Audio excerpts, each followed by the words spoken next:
സജ്ജമാവുക എന്നുള്ളതാണ് ഇങ്ങനെ ദിവസങ്ങൾ ചെയ്യാനുള്ളത്. നമുക്കറിയാവുന്നതുപോലെ 10-12 ദിവസം മാത്രമാണ് ബാക്കിയുള്ളത്. ഓക്കെ, അപ്പോൾ അത് ആ രീതിയിലാണ് നമ്മൾ പ്ലാൻ ചെയ്യുന്നത്. അപ്പൊ ഇന്ന് നമ്മൾ അതിന്റെ ഒരു ഭാഗമായിട്ട് നമ്മളൊരു നേരത്തെ വന്നൊരു PSC എക്സാമിനേഷന്റെ ഒരു ചോദ്യ പേപ്പർ ഒന്ന് വിശകലനം ചെയ്യാൻ. പല ആളുകളും ഈ ചോദ്യ പേപ്പറൊക്കെ പരിചയപ്പെട്ട ആളുകളായിരിക്കും, പരിചയം ഇല്ലാത്ത ആളുകളും ഉണ്ടായിരിക്കും. പൊതുവെ എങ്ങനെയാണ് ഒരു ചോദ്യങ്ങളെ കാണുന്നത്, അല്ലെങ്കിൽ എങ്ങനെയാണ് ഇനിയുള്ള ദിവസങ്ങളിൽ പഠിക്കേണ്ടത് എന്നുള്ളതിന്റെ ഒരു മെത്തഡോളജി കൂടെ ഒന്ന് പരിചയപ്പെടാൻ വേണ്ടിയാണ് എനിക്ക് അത് സൂചിപ്പിക്കുകയുണ്ടായി. നിങ്ങൾ ഒരു ക്വസ്റ്റ്യൻ ടെക്സ്റ്റ് ഉണ്ടായിരിക്കും, അതിനകത്ത് ഒരു കറക്റ്റ് ആൻസറും പിന്നെ ഡിസ്ട്രാക്ഷൻസ് എന്നുള്ള രീതിയിൽ 3 ഓപ്ഷൻസ് ഉണ്ടായിരിക്കും. അതാണല്ലോ നമ്മളൊരു ക്വസ്റ്റ്യൻ ഘടന എന്ന് പറയുന്നത്. അപ്പൊ അതിനകത്ത് ആ ക്വസ്റ്റ്യൻ ടെക്സ്റ്റ്, അതുപോലെ തന്നെ അതിന്റെ ആൻസർ, അതിന്റെ ഡിസ്ട്രാക്ഷൻസ് ആയിട്ടുള്ള അഡീഷണൽ ഓപ്ഷൻസ്, ഇതിൽ ഓരോന്നിനെയും നമ്മൾ ഒരു കീവേഡ് ആയിട്ട് അല്ലെങ്കിൽ ഓരോ സംഗതി ആയിട്ട് അതുമായി ബന്ധപ്പെട്ട പരമാവധി പോയിന്റ്സ് നിങ്ങൾ ആലോചിച്ചുണ്ടാക്കിയിട്ട് അതിനെ ഒരു ബുള്ളറ്റ് ഫോമിലേക്ക് മനസ്സിൽ ഇങ്ങനെ ഉറപ്പിക്കുക എന്നുള്ളതാണ്. ഒരു വാക്ക് കേട്ട് കഴിഞ്ഞിട്ടുണ്ടെങ്കിൽ അല്ലെങ്കിൽ ഒരു ഓപ്ഷൻ കണ്ടു കഴിഞ്ഞാൽ ഓപ്ഷൻ എന്തൊക്കെയായിട്ട് ബന്ധപ്പെട്ടതാണ്, അതുമായി ബന്ധപ്പെട്ട പ്രധാനപ്പെട്ട വിവരങ്ങളൊന്ന് റീകാൾ ചെയ്യുന്ന രീതിയിൽ പഠിക്കുന്നത് വളരെ നന്നായിരിക്കും. അപ്പോൾ ഒറ്റ ക്വസ്റ്റ്യനിൽ തന്നെ നിങ്ങൾക്ക് ഒരുപാട് ചോദ്യങ്ങൾ ആൻസർ ചെയ്യാൻ പറ്റും. മിക്കവാറും ഈ പറയുന്ന ചോയ്സസ് വെറുതെ വരുന്ന ചോയ്സസ് ആയിരിക്കില്ല, നമ്മൾ തെറ്റിക്കുന്നതിന് വേണ്ടിയോ സമാന്തരമായ സംഗതികളോ അല്ലെങ്കിൽ വേറെ ഏതെങ്കിലും കോൺടാക്സിൽ വരുന്ന സാധനമായിരിക്കും, വേറെ ഏതെങ്കിലും ചോദ്യങ്ങളുടെ ഉത്തരമായിരിക്കും നിങ്ങളുടെ തെറ്റായ ഓപ്ഷനായിട്ട് അവിടെ കിടക്കുന്നുണ്ടാവും. അപ്പൊ ആ ഉത്തരങ്ങൾ കണ്ടെത്തി അതിനെ ഒരുപക്ഷെ ഇനി അങ്ങനെയാണ് ചോദ്യം വരുന്നെങ്കിൽ അങ്ങനെ കൂടെ ആൻസർ ചെയ്യുക എന്നുള്ളതാണ്. അതാണ് ഈ ക്വസ്റ്റ്യൻ പഠിക്കുന്നതിന്റെ ഒരു രീതി എന്ന് പറയുന്നത്. അത് ചോദ്യം ഉത്തരം നിങ്ങൾ വെറുതെ പഠിച്ചു പോയതുകൊണ്ട് അതൊന്നും നമ്മുടെ തലയിൽ നിൽക്കില്ല. അതിനേക്കാൾ നല്ലത് നിങ്ങൾ അതിനെ ഒന്ന് അനലറ്റിക്കലായി കാണുകയും പരമാവധി ഉത്തരങ്ങളെ അതിനകത്തുനിന്ന് ചോദ്യങ്ങളെ കണ്ടെത്തി അതിന് ഉത്തരങ്ങൾ ആലോചിച്ചെടുക്കുന്ന രീതിയാകുമ്പോൾ നിങ്ങൾക്ക് ഈ റീകാൾ ചെയ്യുന്നതിനകത്തുള്ള പെട്ടെന്ന് ഓർമ്മ കിട്ടുന്നതിന് ബേജാറാണ്ട ആവശ്യമൊന്നുമില്ല. അപ്പൊ നമ്മൾ പഴയ നോട്ട്സുകളൊക്കെ എടുത്ത് നോക്കിയിട്ട് അതിന്റെ ഉത്തരം കണ്ടെത്തി അങ്ങനെ വീണ്ടും കണക്ട് ചെയ്തെടുക്കുക എന്നുള്ളതാണ് ഏറ്റവും പ്രധാനപ്പെട്ട. കാരണം വിഷ്വലി നമ്മൾ സാധനം പ്രസന്റബിൾ ആയിട്ട് വിഷ്വലി സാധനത്തോട് കണക്റ്റഡ് ആകുമ്പോഴാണ്, ചോദ്യ ഉത്തര രീതിയിൽ കണക്റ്റഡ് ആകുമ്പോഴാണ് നമ്മുടെ മെമ്മറിയിലേക്ക് നിൽക്കുക. നമ്മളിങ്ങനെ നോട്ടായിട്ടൊക്കെ പഠിച്ചിട്ടുണ്ടായിരിക്കും, ക്ലാസ് കേട്ടിട്ടുണ്ടായിരിക്കും. അപ്പൊ അതിന് ഏതെങ്കിലും തരത്തിൽ ചോദ്യോത്തരങ്ങളായിട്ട് നമ്മൾ അതിനെ ഒന്ന് വർക്ക് ചെയ്യുക എന്നുള്ളതാണ് ഏറ്റവും പ്രധാനപ്പെട്ട കാര്യം. ആ രീതിയിൽ നമുക്ക് ഒരു ചോദ്യ പേപ്പറിനെ ഒന്ന് വിശകലനം ചെയ്യാം എന്നാണ് വിചാരിക്കുന്നത്. ഓക്കെ, സ്ക്രീൻ ഒന്ന് ഷെയർ ചെയ്യാം.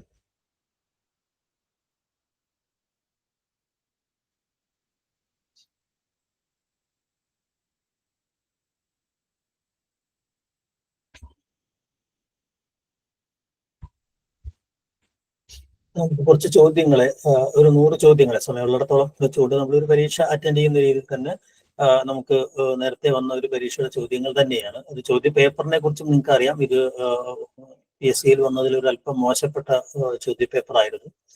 ഒരുപാട് ഡിലീഷൻസ് ഒക്കെ ഉണ്ടായിട്ടുള്ള ഒരു ചോദ്യ പേപ്പറാണ്. ഇപ്പോഴും അതിനകത്ത് ആൻസർ കീയിൽ തന്നെ ഒരുപാട് തെറ്റുകൾ ഇപ്പോഴും ഓൾറെഡി നിലവിൽക്കുന്നുണ്ട്. അങ്ങനെയുള്ളൊരു ക്വസ്റ്റ്യൻ പേപ്പറാണ്. അപ്പൊ അങ്ങനെയുള്ള ക്വസ്റ്റ്യൻ പേപ്പറും വരാം. അപ്പൊ അങ്ങനെ വരുമ്പോൾ നമ്മൾ അവിടെ എന്താണ് ചെയ്യേണ്ടത്? ഈ പറഞ്ഞതുപോലെ നമ്മൾ ഈ പല ആളുകൾക്ക് സംഭവിക്കാത്ത ചോദ്യങ്ങളൊക്കെ നമ്മൾ ആൻസർ ചെയ്യുകയും പിന്നീട് അത് ഡിവിഷനിൽ അത്തരം നമ്മൾ ആൻസർ ചെയ്ത സാധനങ്ങളൊക്കെ പോകുമ്പോൾ നമുക്ക് ഭയങ്കര വിഷമമൊക്കെ ഉണ്ടാവും. അപ്പൊ നമ്മൾ ആ ചോദ്യം ആൻസർ ചെയ്യുന്ന സമയത്ത് തന്നെ അത് ഡിലിഷൻ സാധ്യതയുള്ളതാണോ അല്ലയോ നമുക്ക് മനസ്സിലാവും.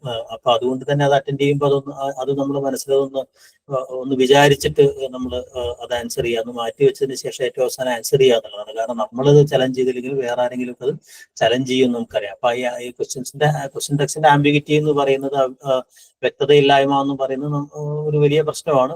ഇപ്പൊ പരിഹരിച്ച് വരുന്നുണ്ട് തോന്നുന്നു. പക്ഷെ ധാരാളം ഒരു 7-8 ചോദ്യങ്ങളൊക്കെ അങ്ങനെ ഡിലീറ്റ് ചെയ്ത് പോകാറുണ്ട്. അപ്പൊ അതിനെ നമ്മൾ പെട്ടെന്ന് നമ്മുടെ ഒരു സ്കോറായിട്ട് നമ്മൾ അവിടെ മാർക്ക് ചെയ്തിട്ട് പിന്നീട് നമുക്കതൊരു വിഷമം തോന്നാത്ത രീതി, അങ്ങനത്തെ ഒരു രീതിക്ക് വരും. നമ്മളത് കൃത്യമായിട്ട് അത് മനസ്സിലാക്കുക എന്നുള്ളതാണ് ഏറ്റവും പ്രധാനപ്പെട്ട ഒരു കാര്യം എന്നുള്ളത്. അപ്പൊ അത്തരം ചോദ്യങ്ങൾ കൂടെ അതിനകത്ത് ഞാൻ ഉൾപ്പെടുത്തിയിട്ടുണ്ട്. ഓക്കെ, അപ്പൊ അതിനകത്ത് പരീക്ഷയിൽ ആദ്യത്തെ ചോദ്യങ്ങൾ കുറച്ച് അങ്ങോട്ടും ഇങ്ങോട്ടും ഷഫിൾ ചെയ്തിട്ടുണ്ട്. ലീലാതിലകത്തിന്റെ സമ്പൂർണ്ണ വിവർത്തനം ആദ്യമായി നിർവഹിച്ചത് ആര് എന്നുള്ള ചോദ്യമാണ്. അപ്പൊ ചോദ്യത്തിന്റെ ടെക്സ്റ്റ് നമ്മൾ ലീലാതിലകം ആദ്യമായി എന്ന് പറയുന്ന ഒരു വാക്ക് അവിടെ ഉപയോഗിച്ചിട്ടുണ്ട്. ഇപ്പൊ ലീലാതിലകത്തിന്റെ വിവർത്തനം ആദ്യമായി നിർവഹിച്ചത് ആര് എന്ന് പറയുമ്പോൾ ഉത്തരം വേറെയാണ്. സമ്പൂർണ്ണ വിവർത്തനം നിർവഹിച്ചത് ആരാന്ന് പറയുമ്പോൾ അതിനകത്തുള്ള ഓപ്ഷൻസ് നോക്കി അവിടെയും നമുക്ക് കൺഫ്യൂഷൻ ഉണ്ടാവും. സമ്പൂർണ്ണ വിവർത്തനം ആദ്യമായി നിർവഹിച്ചത് ആരാന്നാണ് ചോദ്യം. അപ്പൊ അതൊക്കെ നമുക്ക് എപ്പോഴും ഇങ്ങനെ ഇത്തരം ചോദ്യങ്ങൾ ചോദ്യം വായിക്കാതെ ഓടി ചെന്ന് നമ്മൾ ആൻസർ ചെയ്യുന്നതിനകത്ത് ഉള്ള ചില കുഴപ്പങ്ങൾ ഉണ്ടാവും. ഉത്തരങ്ങൾ നിങ്ങൾ പറഞ്ഞാൽ നമുക്ക് വളരെ പെട്ടെന്ന് അതിലേക്ക് പോവാം. ആറ്റൂർ കൃഷ്ണ പിഷാരടി. അതെ, ആറ്റൂർ കൃഷ്ണ പിഷാരടിയാണ്, അല്ലെങ്കിൽ നമ്മൾ അപ്പൻ തമ്പുരാൻ എഴുതി പോകും അല്ലെ. അപ്പൊ അദ്ദേഹം സമ്പൂർണ്ണ വിവർത്തനം ആറ്റൂർ നേരത്തെ അപ്പൻ തമ്പുരാൻ കുറച്ച് ഭാഗങ്ങൾ വിവർത്തനം ചെയ്തിരുന്നു അല്ലെ. പിന്നീട് ആറ്റൂർ കൃഷ്ണ പിഷാരടിയാണ് ഈ പറഞ്ഞ 1917 അതിന്റെ സമ്പൂർണ്ണ വിവർത്തനം. അപ്പൊ ചിലപ്പോൾ അങ്ങനെയും ചോദിക്കുക, എന്നാണ് വിവർത്തനം വന്നത്. 1917 അദ്ദേഹം ലീലാ തിലകം ഈ പറഞ്ഞ പോലെ വിവർത്തനവും മൂലവും ചേർത്തുകൊണ്ട് അല്ലെ. പിന്നെ ഏത് മാസികയിലാണ് പ്രസിദ്ധീകരിച്ചത്? ഏത് മാസികയാണ്? മംഗളോദയ മാസികയിലാണ് ആറ്റൂർ കൃഷ്ണ പിഷാരടി അത് പ്രസിദ്ധീകരിക്കുന്നത് അല്ലെ. പിന്നീട് വരുന്നത് ഇളംകുളം കുഞ്ഞൻ പിള്ളയുടെ സമ്പൂർണ്ണ വ്യാഖ്യാനത്തോടു കൂടിയുള്ള പുസ്തക രൂപത്തിലുള്ള പ്രസിദ്ധീകരണമാണ്. അപ്പോൾ അങ്ങനെയുള്ള അതുമായി ബന്ധപ്പെട്ട കുറച്ച് കാര്യങ്ങൾ ശൂരനാട് കുഞ്ഞൻ പിള്ളയുടെയും വിവർത്തനമുണ്ട്. അപ്പൊ അങ്ങനെയുള്ള ചില കാര്യങ്ങൾ നമുക്ക് ഓർമ്മയുണ്ടാവുക എന്നുള്ളതാണ്. ഈ പറയുന്നവരൊക്കെ ആരാണ് വിവർത്തനം ചെയ്തത്, എന്നാണ് വിവർത്തനം ചെയ്തത്, ആ വിവർത്തനത്തിന്റെ പ്രത്യേകത എന്താണ് അല്ലെ. പൂർണ്ണനീതി സന്ദേശം പോലുള്ളൊരു വിവർത്തനം മറ്റേ അതിന്റെ വ്യാഖ്യാനമാണെങ്കിൽ ശൂരനാട് കുഞ്ഞൻ പിള്ളയ്ക്കുമുണ്ട്, ഇളംകുളം കുഞ്ഞൻ പിള്ളയ്ക്കും അത് തമ്മിലുള്ള വ്യത്യാസം എന്താണ്? അങ്ങനെയുള്ള ചില കാര്യങ്ങൾ നിങ്ങൾ താരതമ്യം ചെയ്തുകൊണ്ട് പഠിക്കുക എന്നുള്ളതാണ് ഏറ്റവും പ്രധാനപ്പെട്ട കാര്യം എന്ന് പറഞ്ഞാൽ. ഇതിന്റെ ഉത്തരം ആറ്റൂർ കൃഷ്ണ പിഷാരടിയാണ് അല്ലെ. ഗുരുശിഷ്യ സംവാദ രീതിയിൽ രചിച്ച ഗദ്യകൃതി ഏത് എന്ന് ഉള്ള ചോദ്യമാണ്. വളരെ പ്രധാനപ്പെട്ട കൃതിയാണെന്ന് നമുക്കറിയാം അല്ലെ. ഈ പറയുന്നത് പോലെ ഇതിനകത്തുള്ള എല്ലാ കൃതികളും വളരെ പ്രധാനമാണ്. മിഷണറി കാലഘട്ടങ്ങളിൽ വളരെ പലതരങ്ങളിൽ ശ്രദ്ധിക്കപ്പെട്ടുള്ള കൃതികളാണെന്ന് അറിയാം അല്ലെ. അപ്പോൾ ഈ ഗുരുശിഷ്യ സംവാദ രീതിയിൽ വെച്ച ആദ്യത്തെ കൃതി ഏതാണ് എന്നുള്ളതാണ് ചോദ്യം അല്ലെ. സംക്ഷേപ വേദാർത്ഥം. അപ്പൊ അതുമായി ബന്ധപ്പെടുത്തി നമ്മൾ മനസ്സിലാക്കേണ്ട കുറേ കാര്യങ്ങൾ കാരണം മലയാള അച്ചടിയുമായി ബന്ധപ്പെട്ട് അല്ലെ ഒരു പ്രധാനപ്പെട്ട, അപ്പൊ അങ്ങനെയും വരാം അല്ലെ. മലയാള അച്ചടിയുമായി ബന്ധപ്പെട്ട് എന്ത് ചോദ്യം അതിനകത്ത് വരിക? മലയാളത്തിൽ സമ്പൂർണ്ണമായി അച്ചടിച്ച കൃതി. അതെ, മലയാള അക്ഷരങ്ങൾ അതേപോലെ ആദ്യമായിട്ട് അങ്ങനെ അടിച്ചൊരു സമ്പൂർണ്ണ മലയാള പുസ്തകം എന്നുള്ള രീതിയല്ലേ. പിന്നെ അതിന്റെ മുഴുവൻ പേരെന്താണെന്നുള്ള അല്ലെ. നസ്രാണികൾക്കൊക്കെയും അറിയേണ്ടുന്ന സംക്ഷേപ വേദാർത്ഥം അല്ലെ. അതിന്റെ എഴുത്തുകാരൻ ആരാണ് അല്ലെ. ക്ലമൻ പിയാനിയോസ് അല്ലെ, ഒരു ഇറ്റാലിയൻ ക്രൈസ്തവ പുരോഹിതനായിരുന്നു അല്ലെ. അപ്പൊ അങ്ങനെയുള്ള ഒരു എന്താ പറയാ, ഇതുമായി ബന്ധപ്പെട്ട 1772 അല്ലെ ഇത് എവിടെയാണ് അച്ചടിച്ചത് എന്നുള്ളത് അല്ലെ. റോമിലാണ് അച്ചടിച്ചത്. അപ്പൊ അതുമായി ബന്ധപ്പെട്ട കുറേ പോയിന്റ്സ് നിങ്ങൾ ഇങ്ങനെ മറ്റേ എന്താ പറയാ ആലോചിച്ച് വെക്കുക എന്നുള്ളതാണ് ഏറ്റവും പ്രധാനപ്പെട്ട ഒരു രീതി എന്ന് പറയുന്നത്. അപ്പൊ അതുകൊണ്ട് തന്നെ ക്രിസ്തുമതത്തിന്റെ അതിന്റെ വിഷയം എന്താണ്? ക്രിസ്തുമത തത്വങ്ങളാണ് അതിനകത്ത് വിഷയമായിട്ട് വന്നിരിക്കുന്നത്. ഡയലോഗിക് മെത്തേഡിലാണ്, ഒരു ശിഷ്യ സംവാദ രീതിയിലാണ് അത് എഴുതിയത്. അപ്പൊ അതുമായി ബന്ധപ്പെട്ട കുറേ ചോദ്യങ്ങൾ, അതോടൊപ്പം തന്നെ ജ്ഞാനമുത്തുമാലയും വർത്തമാനപുസ്തകവും വേദാർത്ഥം പോലുള്ള കൃതികളെ സംബന്ധിച്ച ഒരു അടിസ്ഥാന വിവരങ്ങൾ ഓർത്തു വെക്കുക എന്നുള്ളതാണ് അതിനകത്ത് നിങ്ങൾ ചെയ്യേണ്ട ഒരു കാര്യം. ഓക്കെ. മൂന്നാമത്തെ ചോദ്യം, ഈ സുലളിത പദവിന്യാസ രുചിരാലങ്കാര ശാരിണി മധുര മുതലാവി ഗഹനഭാവ അല്ലെ സുക്രിഭാവ സ്വർവശി വിജയം എന്ന് പറഞ്ഞ് തന്റെ കൃതിയെ കുറിച്ച് ഉള്ള അല്ലെങ്കിൽ എന്താണ് കവിത എന്നതിനെ സംബന്ധിച്ച ഒരു ആശയം തന്നെ അവതരിപ്പിക്കുന്ന അത് ആരാണ് എന്നുള്ളതാണ് ചോദ്യം അല്ലെ. അതെ, കോട്ടയത്തമ്പുരാന്റെ അല്ലെ വിവാദ കവചകാലകൈവധം ആട്ടക്കഥയുടെ ഒരു സംഗതിയാണ് അല്ലെ. അത് കോട്ടയത്ത് തമ്പുരാൻ. അപ്പൊ നമ്മള് കോട്ടം തീർന്ന കോട്ടയത്ത് കഥകൾ ഏതൊക്കെയാണ് എന്ന് പറയുന്നത് അല്ലെ. വധുവും മറ്റേ അതുപോലെ തന്നെ നമുക്ക് പ്രധാനപ്പെട്ട വധങ്ങളാണുള്ളതെന്ന് അറിയാലേ. അപ്പൊ മാത്രമല്ല ഇതിന്റെ കഥ അദ്ദേഹം മഹാഭാരത കഥകൾ അതൊരു വളരെ പ്രധാനപ്പെട്ട കാര്യമാണ് അല്ലെ. രാമായണം എന്ന് പറയുന്ന ദൃശ്യകലാ സാഹിത്യത്തിനെ നമ്മൾ കൃത്യമായിട്ടും അത് ചർച്ച ചെയ്യേണ്ട ഒരു വിഷയമാണ് അല്ലെ. ഈ പറഞ്ഞതുപോലെ നമ്മുടെ കാവ്യപാരമ്പര്യം എന്ന് പറയുന്നത് വലിയ അളവിൽ രാമായണവുമായി ബന്ധപ്പെട്ടാണ്. രണ്ട് മഹാഭാരത വിവർത്തനങ്ങൾ ഒഴികെ പൊതുവെ അല്ലെങ്കിൽ അതിന്റെ ചില മഹാഭാരത ചില പർവ്വങ്ങളുടെ വിപുലനം, അപ്പോ നളചരിതം പോലെയൊക്കെയുള്ള പൊതുവെ നമ്മൾ ഈ പറയുന്ന ഭക്തി മൂവ്മെന്റിന്റെ ഒക്കെ ഒരു പ്രത്യേകത കൊണ്ടായിരിക്കാം ഈ പറഞ്ഞ രാമായണങ്ങളാണ് നമുക്ക് കൂടുതലായിട്ട് ഉണ്ടായിരിക്കുന്നത്. പക്ഷെ കഥകളി വരുമ്പോഴേക്കും കഥകളി രാമായണം എന്ന് പറയുന്ന അത്ര വളരെ പ്രധാനപ്പെട്ട ഒരു സംഗതി ആവുന്നില്ല. അതിന്റെ തുടക്കം അങ്ങനെയാണെങ്കിൽ കൂടി രാമനാട്ടത്തിലൂടെ ആണെങ്കിൽ കൂടിയും അല്ലെ. പക്ഷെ അദ്ദേഹത്തിന്റെ ഈ കഥകളൊക്കെ നോക്കി മഹാഭാരതമായിട്ടുള്ള ഒരു ബന്ധം വളരെ പ്രധാനപ്പെട്ട സംഗതിയാണ്. അപ്പൊ അരണ്യപർവ്വത്തിലെ ഇന്ദ്രലോക അഭിഗമന പർവം എന്ന് പറയുന്ന ആ ഒരു എന്താ പറയാ ഈ അർജുനന്റെ കഥയാണ് ഈ പറയുന്ന ഇന്ദ്രലോകത്തെത്തി മാതാപിതാക്കളെ വന്ദിക്കുകയൊക്കെ ചെയ്യുന്ന ഒരു ഭാഗത്ത് ആ ഒരു ഭാഗത്തെയാണ് അദ്ദേഹം ഈ പറയുന്ന കഥയായിട്ട്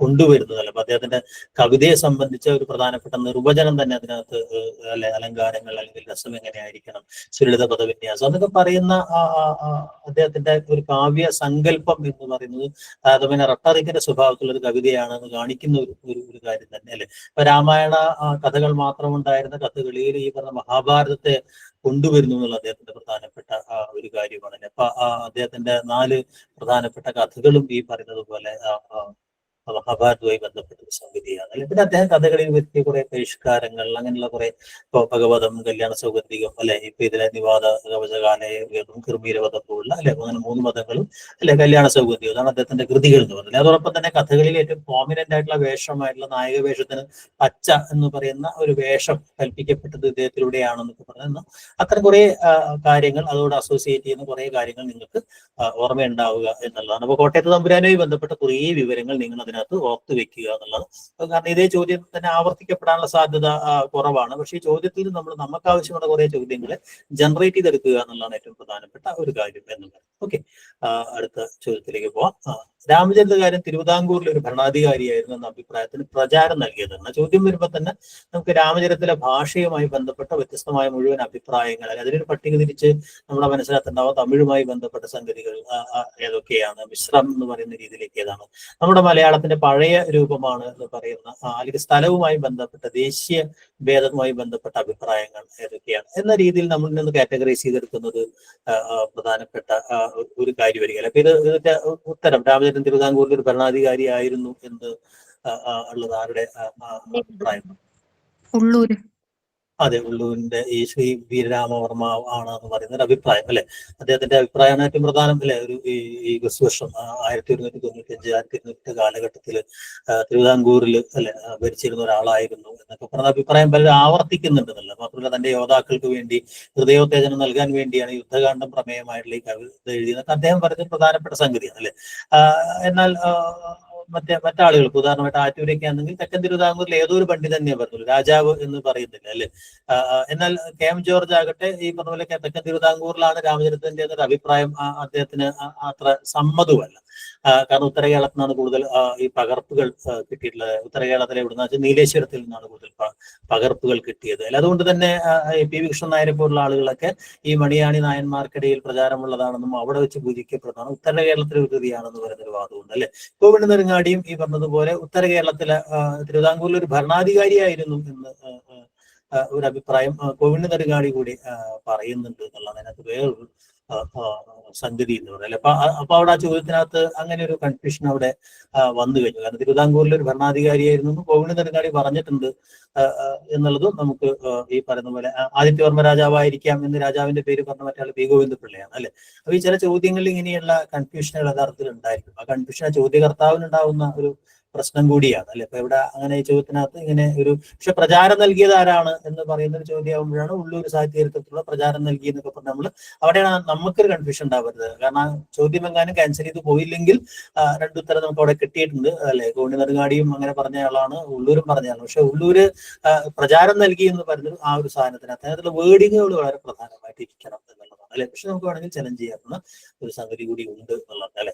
ഇത് നമ്മൾ ക്ലാസ്സിൽ ചർച്ച ചെയ്തൊരു ചോദ്യമാണ്. ഹൊയ്സാല രാജ്യത്തിന്റെ തലസ്ഥാനമായ ദ്വാരസമുദ്രത്തിന്റെ വർണ്ണനയുള്ള കാവ്യം ഏത് എന്നുള്ളത് നിരന്തരമായി ആവർത്തിക്കുന്ന ഒരു ചോദ്യമാണ് നമുക്കറിയാം അല്ലെ. ഈ പരീക്ഷയിൽ ഇത് ആവർത്തിച്ചിട്ടുണ്ട്. ഉണ്ണിയാടി ചരിതമുണ്ട്, ഉണ്ണിച്ചിരുദേവി ചരിതമുണ്ട്, ഉണ്ണിയച്ചി ചരിതമുണ്ട്, ഉണ്ണിനീലി സന്ദേശമുണ്ട്. ഇത്തരം ഉണ്ണിച്ചിരുദേവി ഒന്ന് ആലോചിച്ചിട്ടത് ഈ പറയുന്ന ഉണ്ണിയച്ചി അതെ ഉണ്ണിയച്ചി ചരിതം ആണ്. അവിടെ നമുക്ക് പെട്ടെന്നൊരു കൺഫ്യൂഷൻ വരരുത്. ഉണ്ണിയച്ചി ചരിതമാണതല്ലേ. കാരണം ആ ഒരു ഏരിയ ആലോചിച്ചാൽ മതി, ഏത് ഏരിയ എന്ന് അത് ഉണ്ടായതല്ലേ. അതുപോലെ ഉണ്ണിയച്ചി ചരിതം എന്ന് പറഞ്ഞാൽ മലയാള ഭാഷയിലെ ആദ്യത്തെ ചമ്പുകാവ്യം കൂടിയാണ് അല്ലെ. ദേവൻ ചിരുകുമാരൻ അല്ലെ. അതുപോലെ തന്നെ ഈ പറയുന്ന ഹൊയ്സാല രാജ്യത്തിന്റെ ഒരു അതിന്റെ കാലഘടന തന്നെ അല്ലെ. ഈ ദ്വാരസമുദ്രം എന്ന് പറയുന്ന ആ ഒരു അതിന്റെ വർണ്ണനയൊക്കെ വരുന്നതുകൊണ്ട് തന്നെ 1346 മുമ്പായിരിക്കാം ഇതിന്റെ കാലം എന്നൊക്കെ ഉള്ളൂർ ഗണിക്കുന്നതിന്റെ അടിസ്ഥാനത്തിൽ തന്നെയാണ്. അപ്പോ ഈ പറയുന്ന ആ സമയത്തൊക്കെയുള്ള പ്രസിദ്ധങ്ങളായ തുറമുഖങ്ങളുടെ പേരുണ്ട് അല്ല, അതിനുശേഷം വന്ന പല തുറമുഖങ്ങളുടെയും പേരുകൾ അതിനകത്ത് കാണുന്നില്ല എന്നൊക്കെ പറയുന്ന കുറെ കാര്യങ്ങൾ വെച്ചുകൊണ്ടാണ് ഇത് കാലഗണന നടത്തിയിട്ടുള്ളത്. അപ്പൊ നമ്മൾ എപ്പോഴും അങ്ങനെ കണക്ട് ചെയ്യണം. അതെങ്ങനെയാണ് നമ്മൾ ചരിത്രപരമായി ആ പരാമർശം എങ്ങനെയാണ് ഇമ്പോർട്ടന്റ് ആയിട്ടുള്ളത് എന്ന് പറയുന്ന ഒരു കാര്യം അല്ലെ. ഭാഷാ സംക്രമവാദം അതിനകത്ത് അങ്ങനെയാണ് കൊടുത്തിരിക്കുന്നത്. അപ്പൊ അവിടെയും ഈ പറഞ്ഞതുപോലെ ചോദ്യകർത്താവ് നമുക്ക് തെറ്റിദ്ധരിക്കേണ്ട ആവശ്യമില്ല. കാരണം നമ്മളത് അങ്ങനെയല്ല. ഭാഷാ സംക്രമണവാദമല്ലേ. ഭാഷാ സംക്രമവാദം എന്ന് പറയുന്ന സിദ്ധാന്തത്തിന്റെ അവതാരകനാണ് എന്നാണ് ചോദ്യം അല്ലെ. ഉത്തരം എല്ലാവർക്കും അറിയാവുന്ന CL ആന്റണിയാണ്. അറിയാം, മലയാള ഭാഷ പരിണാമത്തെ സംബന്ധിച്ച വളരെ പ്രധാനപ്പെട്ട ഒരു വാദമാണ് ഭാഷാ സംക്രമണവാദം. നമ്മൾ ചർച്ച ചെയ്തൊരു കാര്യമാണ് അല്ലെ. ചെന്തമിഴിലേക്കും അതുപോലെ തന്നെ സംസ്കൃതത്തിലേക്കും കേരളത്തിലെ വ്യവഹാര ഭാഷ കയറിപ്പറ്റി അതിന്റെ ആധിപത്യം ശിഥിലമാക്കി പിന്നെ മലയാളം അതിന്റെ സ്വാതന്ത്ര്യ പ്രഖ്യാപനം നടത്തുന്നു എന്ന് പറഞ്ഞ അദ്ദേഹം 3 ഘട്ടങ്ങളായി പറയുന്നത് മുഴുവൻ നിങ്ങളുടെ മനസ്സിലേക്ക് ഓർമ്മ ഉണ്ടാവണം അല്ലെ. പരതന്ത്ര ഘട്ടം എന്ന് പറയുന്ന ഒരു ഘട്ടം ഉണ്ടാവുന്നുണ്ട് അല്ലെ. ഈ ഭാഷാ സംക്രമണ ഘട്ടം എന്ന് പറയുന്ന എന്താ പറയുക 9 മുതൽ 17 വരെയുള്ള ഒരു നീണ്ട കാലഘട്ടത്തെ അദ്ദേഹം ഭാഷാ സംക്രമണ ഘട്ടം എന്നാണ്. അതിന് മുമ്പുള്ളതാണ് ഈ പരതന്ത്ര ഘട്ടം. 17-ാം നൂറ്റാണ്ടോടുകൂടിയാണ് മലയാള ഭാഷ സ്വതന്ത്രമാകുന്നത് എന്നൊരു അഭിപ്രായമായിട്ടാണ് അദ്ദേഹം ഈ ഒരു 3 ഘട്ടങ്ങളായിട്ട് വിശദീകരിക്കുന്നത്. ബാക്കിയുള്ളവരൊക്കെയും മലയാള ഭാഷാ പരിണാമവുമായി ബന്ധപ്പെട്ട പല ആശയങ്ങൾ പറഞ്ഞ ആളുകളാണ് എന്നുള്ളത് അല്ലെ ഓർമ്മയുണ്ടാവും. ഓക്കെ, എഴുത്തച്ഛൻ സൃഷ്ടിച്ച കാവ്യഭാഷയ്ക്ക് അടിസ്ഥാനമായ കാവ്യപ്രസ്ഥാനം ഏത് എന്നല്ലേ ചോദ്യം. ഇതിന്റെ ഉത്തരം പാട്ടുസാഹിത്യം. പാട്ടുസാഹിത്യം എന്ന് പറയുന്ന ഒരു ഓപ്ഷൻ നമുക്ക് എടുക്കാവുന്നതാണ്. ഇത് എന്താണ് അദ്ദേഹം ചോദ്യം കൊണ്ട് ഉദ്ദേശിച്ചത് പറഞ്ഞൂടാ. അതുകൊണ്ട് തന്നെ അത് ഒരുപാട് കൺഫ്യൂഷൻ ഉള്ളതുകൊണ്ട്, കാരണം പാട്ടും മണിപ്രവാളും ശുദ്ധ മലയാളം ഒക്കെ എഴുത്തച്ഛന്റെ കണ്ണശ്ശൻ എടുക്കുമ്പോൾ കണ്ണശ്ശന്റെ ഭാഷയുടെ ഒരു പൂർവ്വരൂപം കണ്ണശ്ശന് കാണാനുള്ള അഭിപ്രായം ഉണ്ടല്ലേ. അപ്പൊ അതുകൊണ്ട് തന്നെ ഇത് ഡിലീറ്റ് ചെയ്യപ്പെട്ട ഒരു ചോദ്യമാണ് ആ പരീക്ഷയ്ക്കകത്ത്. എഴുത്തച്ഛൻ സൃഷ്ടിച്ച, പക്ഷെ നമ്മൾ അതിനകത്ത് ഒരുപാട് അങ്ങനെ ആലോചിക്കേണ്ട. നമ്മൾ ഈ പറഞ്ഞതുപോലെ ഈ പറയുന്ന ഓപ്ഷൻസ് അവിടെ ഉണ്ടാവും. പക്ഷെ നമുക്ക് ഈ പറയുന്നത് പോലെ ഒന്നാലോചിച്ചാൽ മതി.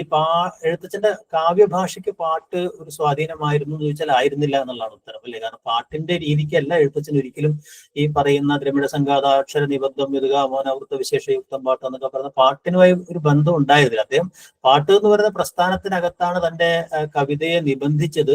അദ്ദേഹത്തിന്റെ കാവ്യ സംസ്കാരം പാട്ടിൻ്റെതായിരുന്നു. ഭക്തി മൂവ്മെന്റുമായി ബന്ധപ്പെട്ട പാട്ടിന്റെ ഒരു കാവ്യ സംസ്കാരമായിരുന്നു. പക്ഷെ അദ്ദേഹത്തിന്റെ ഭാഷ നോക്കുമ്പോൾ അത് മണിപ്രവാളത്തിന്റെ ഒരു ഭാഷാ രീതി എന്നുള്ളത് അദ്ദേഹം കൂടുതലും ഈ സംസ്കൃത പദങ്ങളെയൊക്കെ വളരെ എന്താ പറയാ, അല്ലെങ്കിൽ ഒരു പുതിയ മണിപ്രവാളം, മധുര മണിപ്രവാളം എന്നൊക്കെ പറയുന്ന രീതിയിൽ അല്ലെ ഈ ഭാഷയെ പോലെ തോന്നിക്കുന്ന മണിപ്രവാളം എന്ന് പറയുന്ന ആ ഒരു അതുകൊണ്ട് തന്നെ പല നിരൂപകന്മാരും അർത്ഥത്തിൽ ഈ പാട്ടുശാഖയിലെ ഭക്തിക്ക് ഒരു മണിപ്രവാള ഭാഷാ ശരീരം നൽകുകയാണ് എഴുത്തച്ഛൻ ചെയ്തത് എന്നുള്ള അഭിപ്രായങ്ങളൊക്കെ ആ രീതിയിൽ വന്നിട്ടുണ്ടെന്നറിയാം. അപ്പൊ അതുകൊണ്ട് വേണമെങ്കിൽ അതിനകത്ത് ഒരു കറക്റ്റ് ഓപ്ഷൻ ആയിട്ട് നോക്കുകയാണെങ്കിൽ മണിപ്രവാളം എന്ന് പറയാം. പെട്ടെന്ന് നമ്മൾ എഴുത്തച്ഛന്റെ പാട്ടിന്റെ ആളാക്കുന്നുണ്ടെങ്കിലും. അപ്പൊ അത് പക്ഷെ ആ ചോദ്യത്തിനകത്ത് ഈ പറയുന്ന കൺഫ്യൂഷൻ നിശ്ചയം വേണ്ടത് ക്യാൻസൽ ചെയ്ത ഇതാണ്. പക്ഷെ നമ്മളെപ്പോഴും ആ ചോദ്യം കാവ്യഭാഷയ്ക്ക് അടിസ്ഥാനമായ കാവ്യപ്രസ്ഥാനം ഏത് എന്നുള്ളതാവുമ്പോൾ നമ്മൾ ഈ പറഞ്ഞതുപോലെ മണിപ്രവാളം എങ്ങനെയാണ് മണിപ്രവാളത്തെ ലീലാതലകാരം കണ്ടിട്ടുള്ളത് എന്നുള്ള തുടങ്ങിയ കാര്യങ്ങൾ ആലോചിക്കാം. എന്തായാലും മാരിയെഴുത്ത് നടപ്പിലാക്കുകയും ഈ പറയുന്നത് പോലെ സംസ്കൃത പ്രകൃതികളോടുകൂടെ ഭാഷാ പ്രത്യയങ്ങൾ ഉപയോഗിക്കുക എന്ന് പറയുന്ന ഒരു രീതിയാണ് അദ്ദേഹം കൊണ്ടുവന്നത്. പക്ഷെ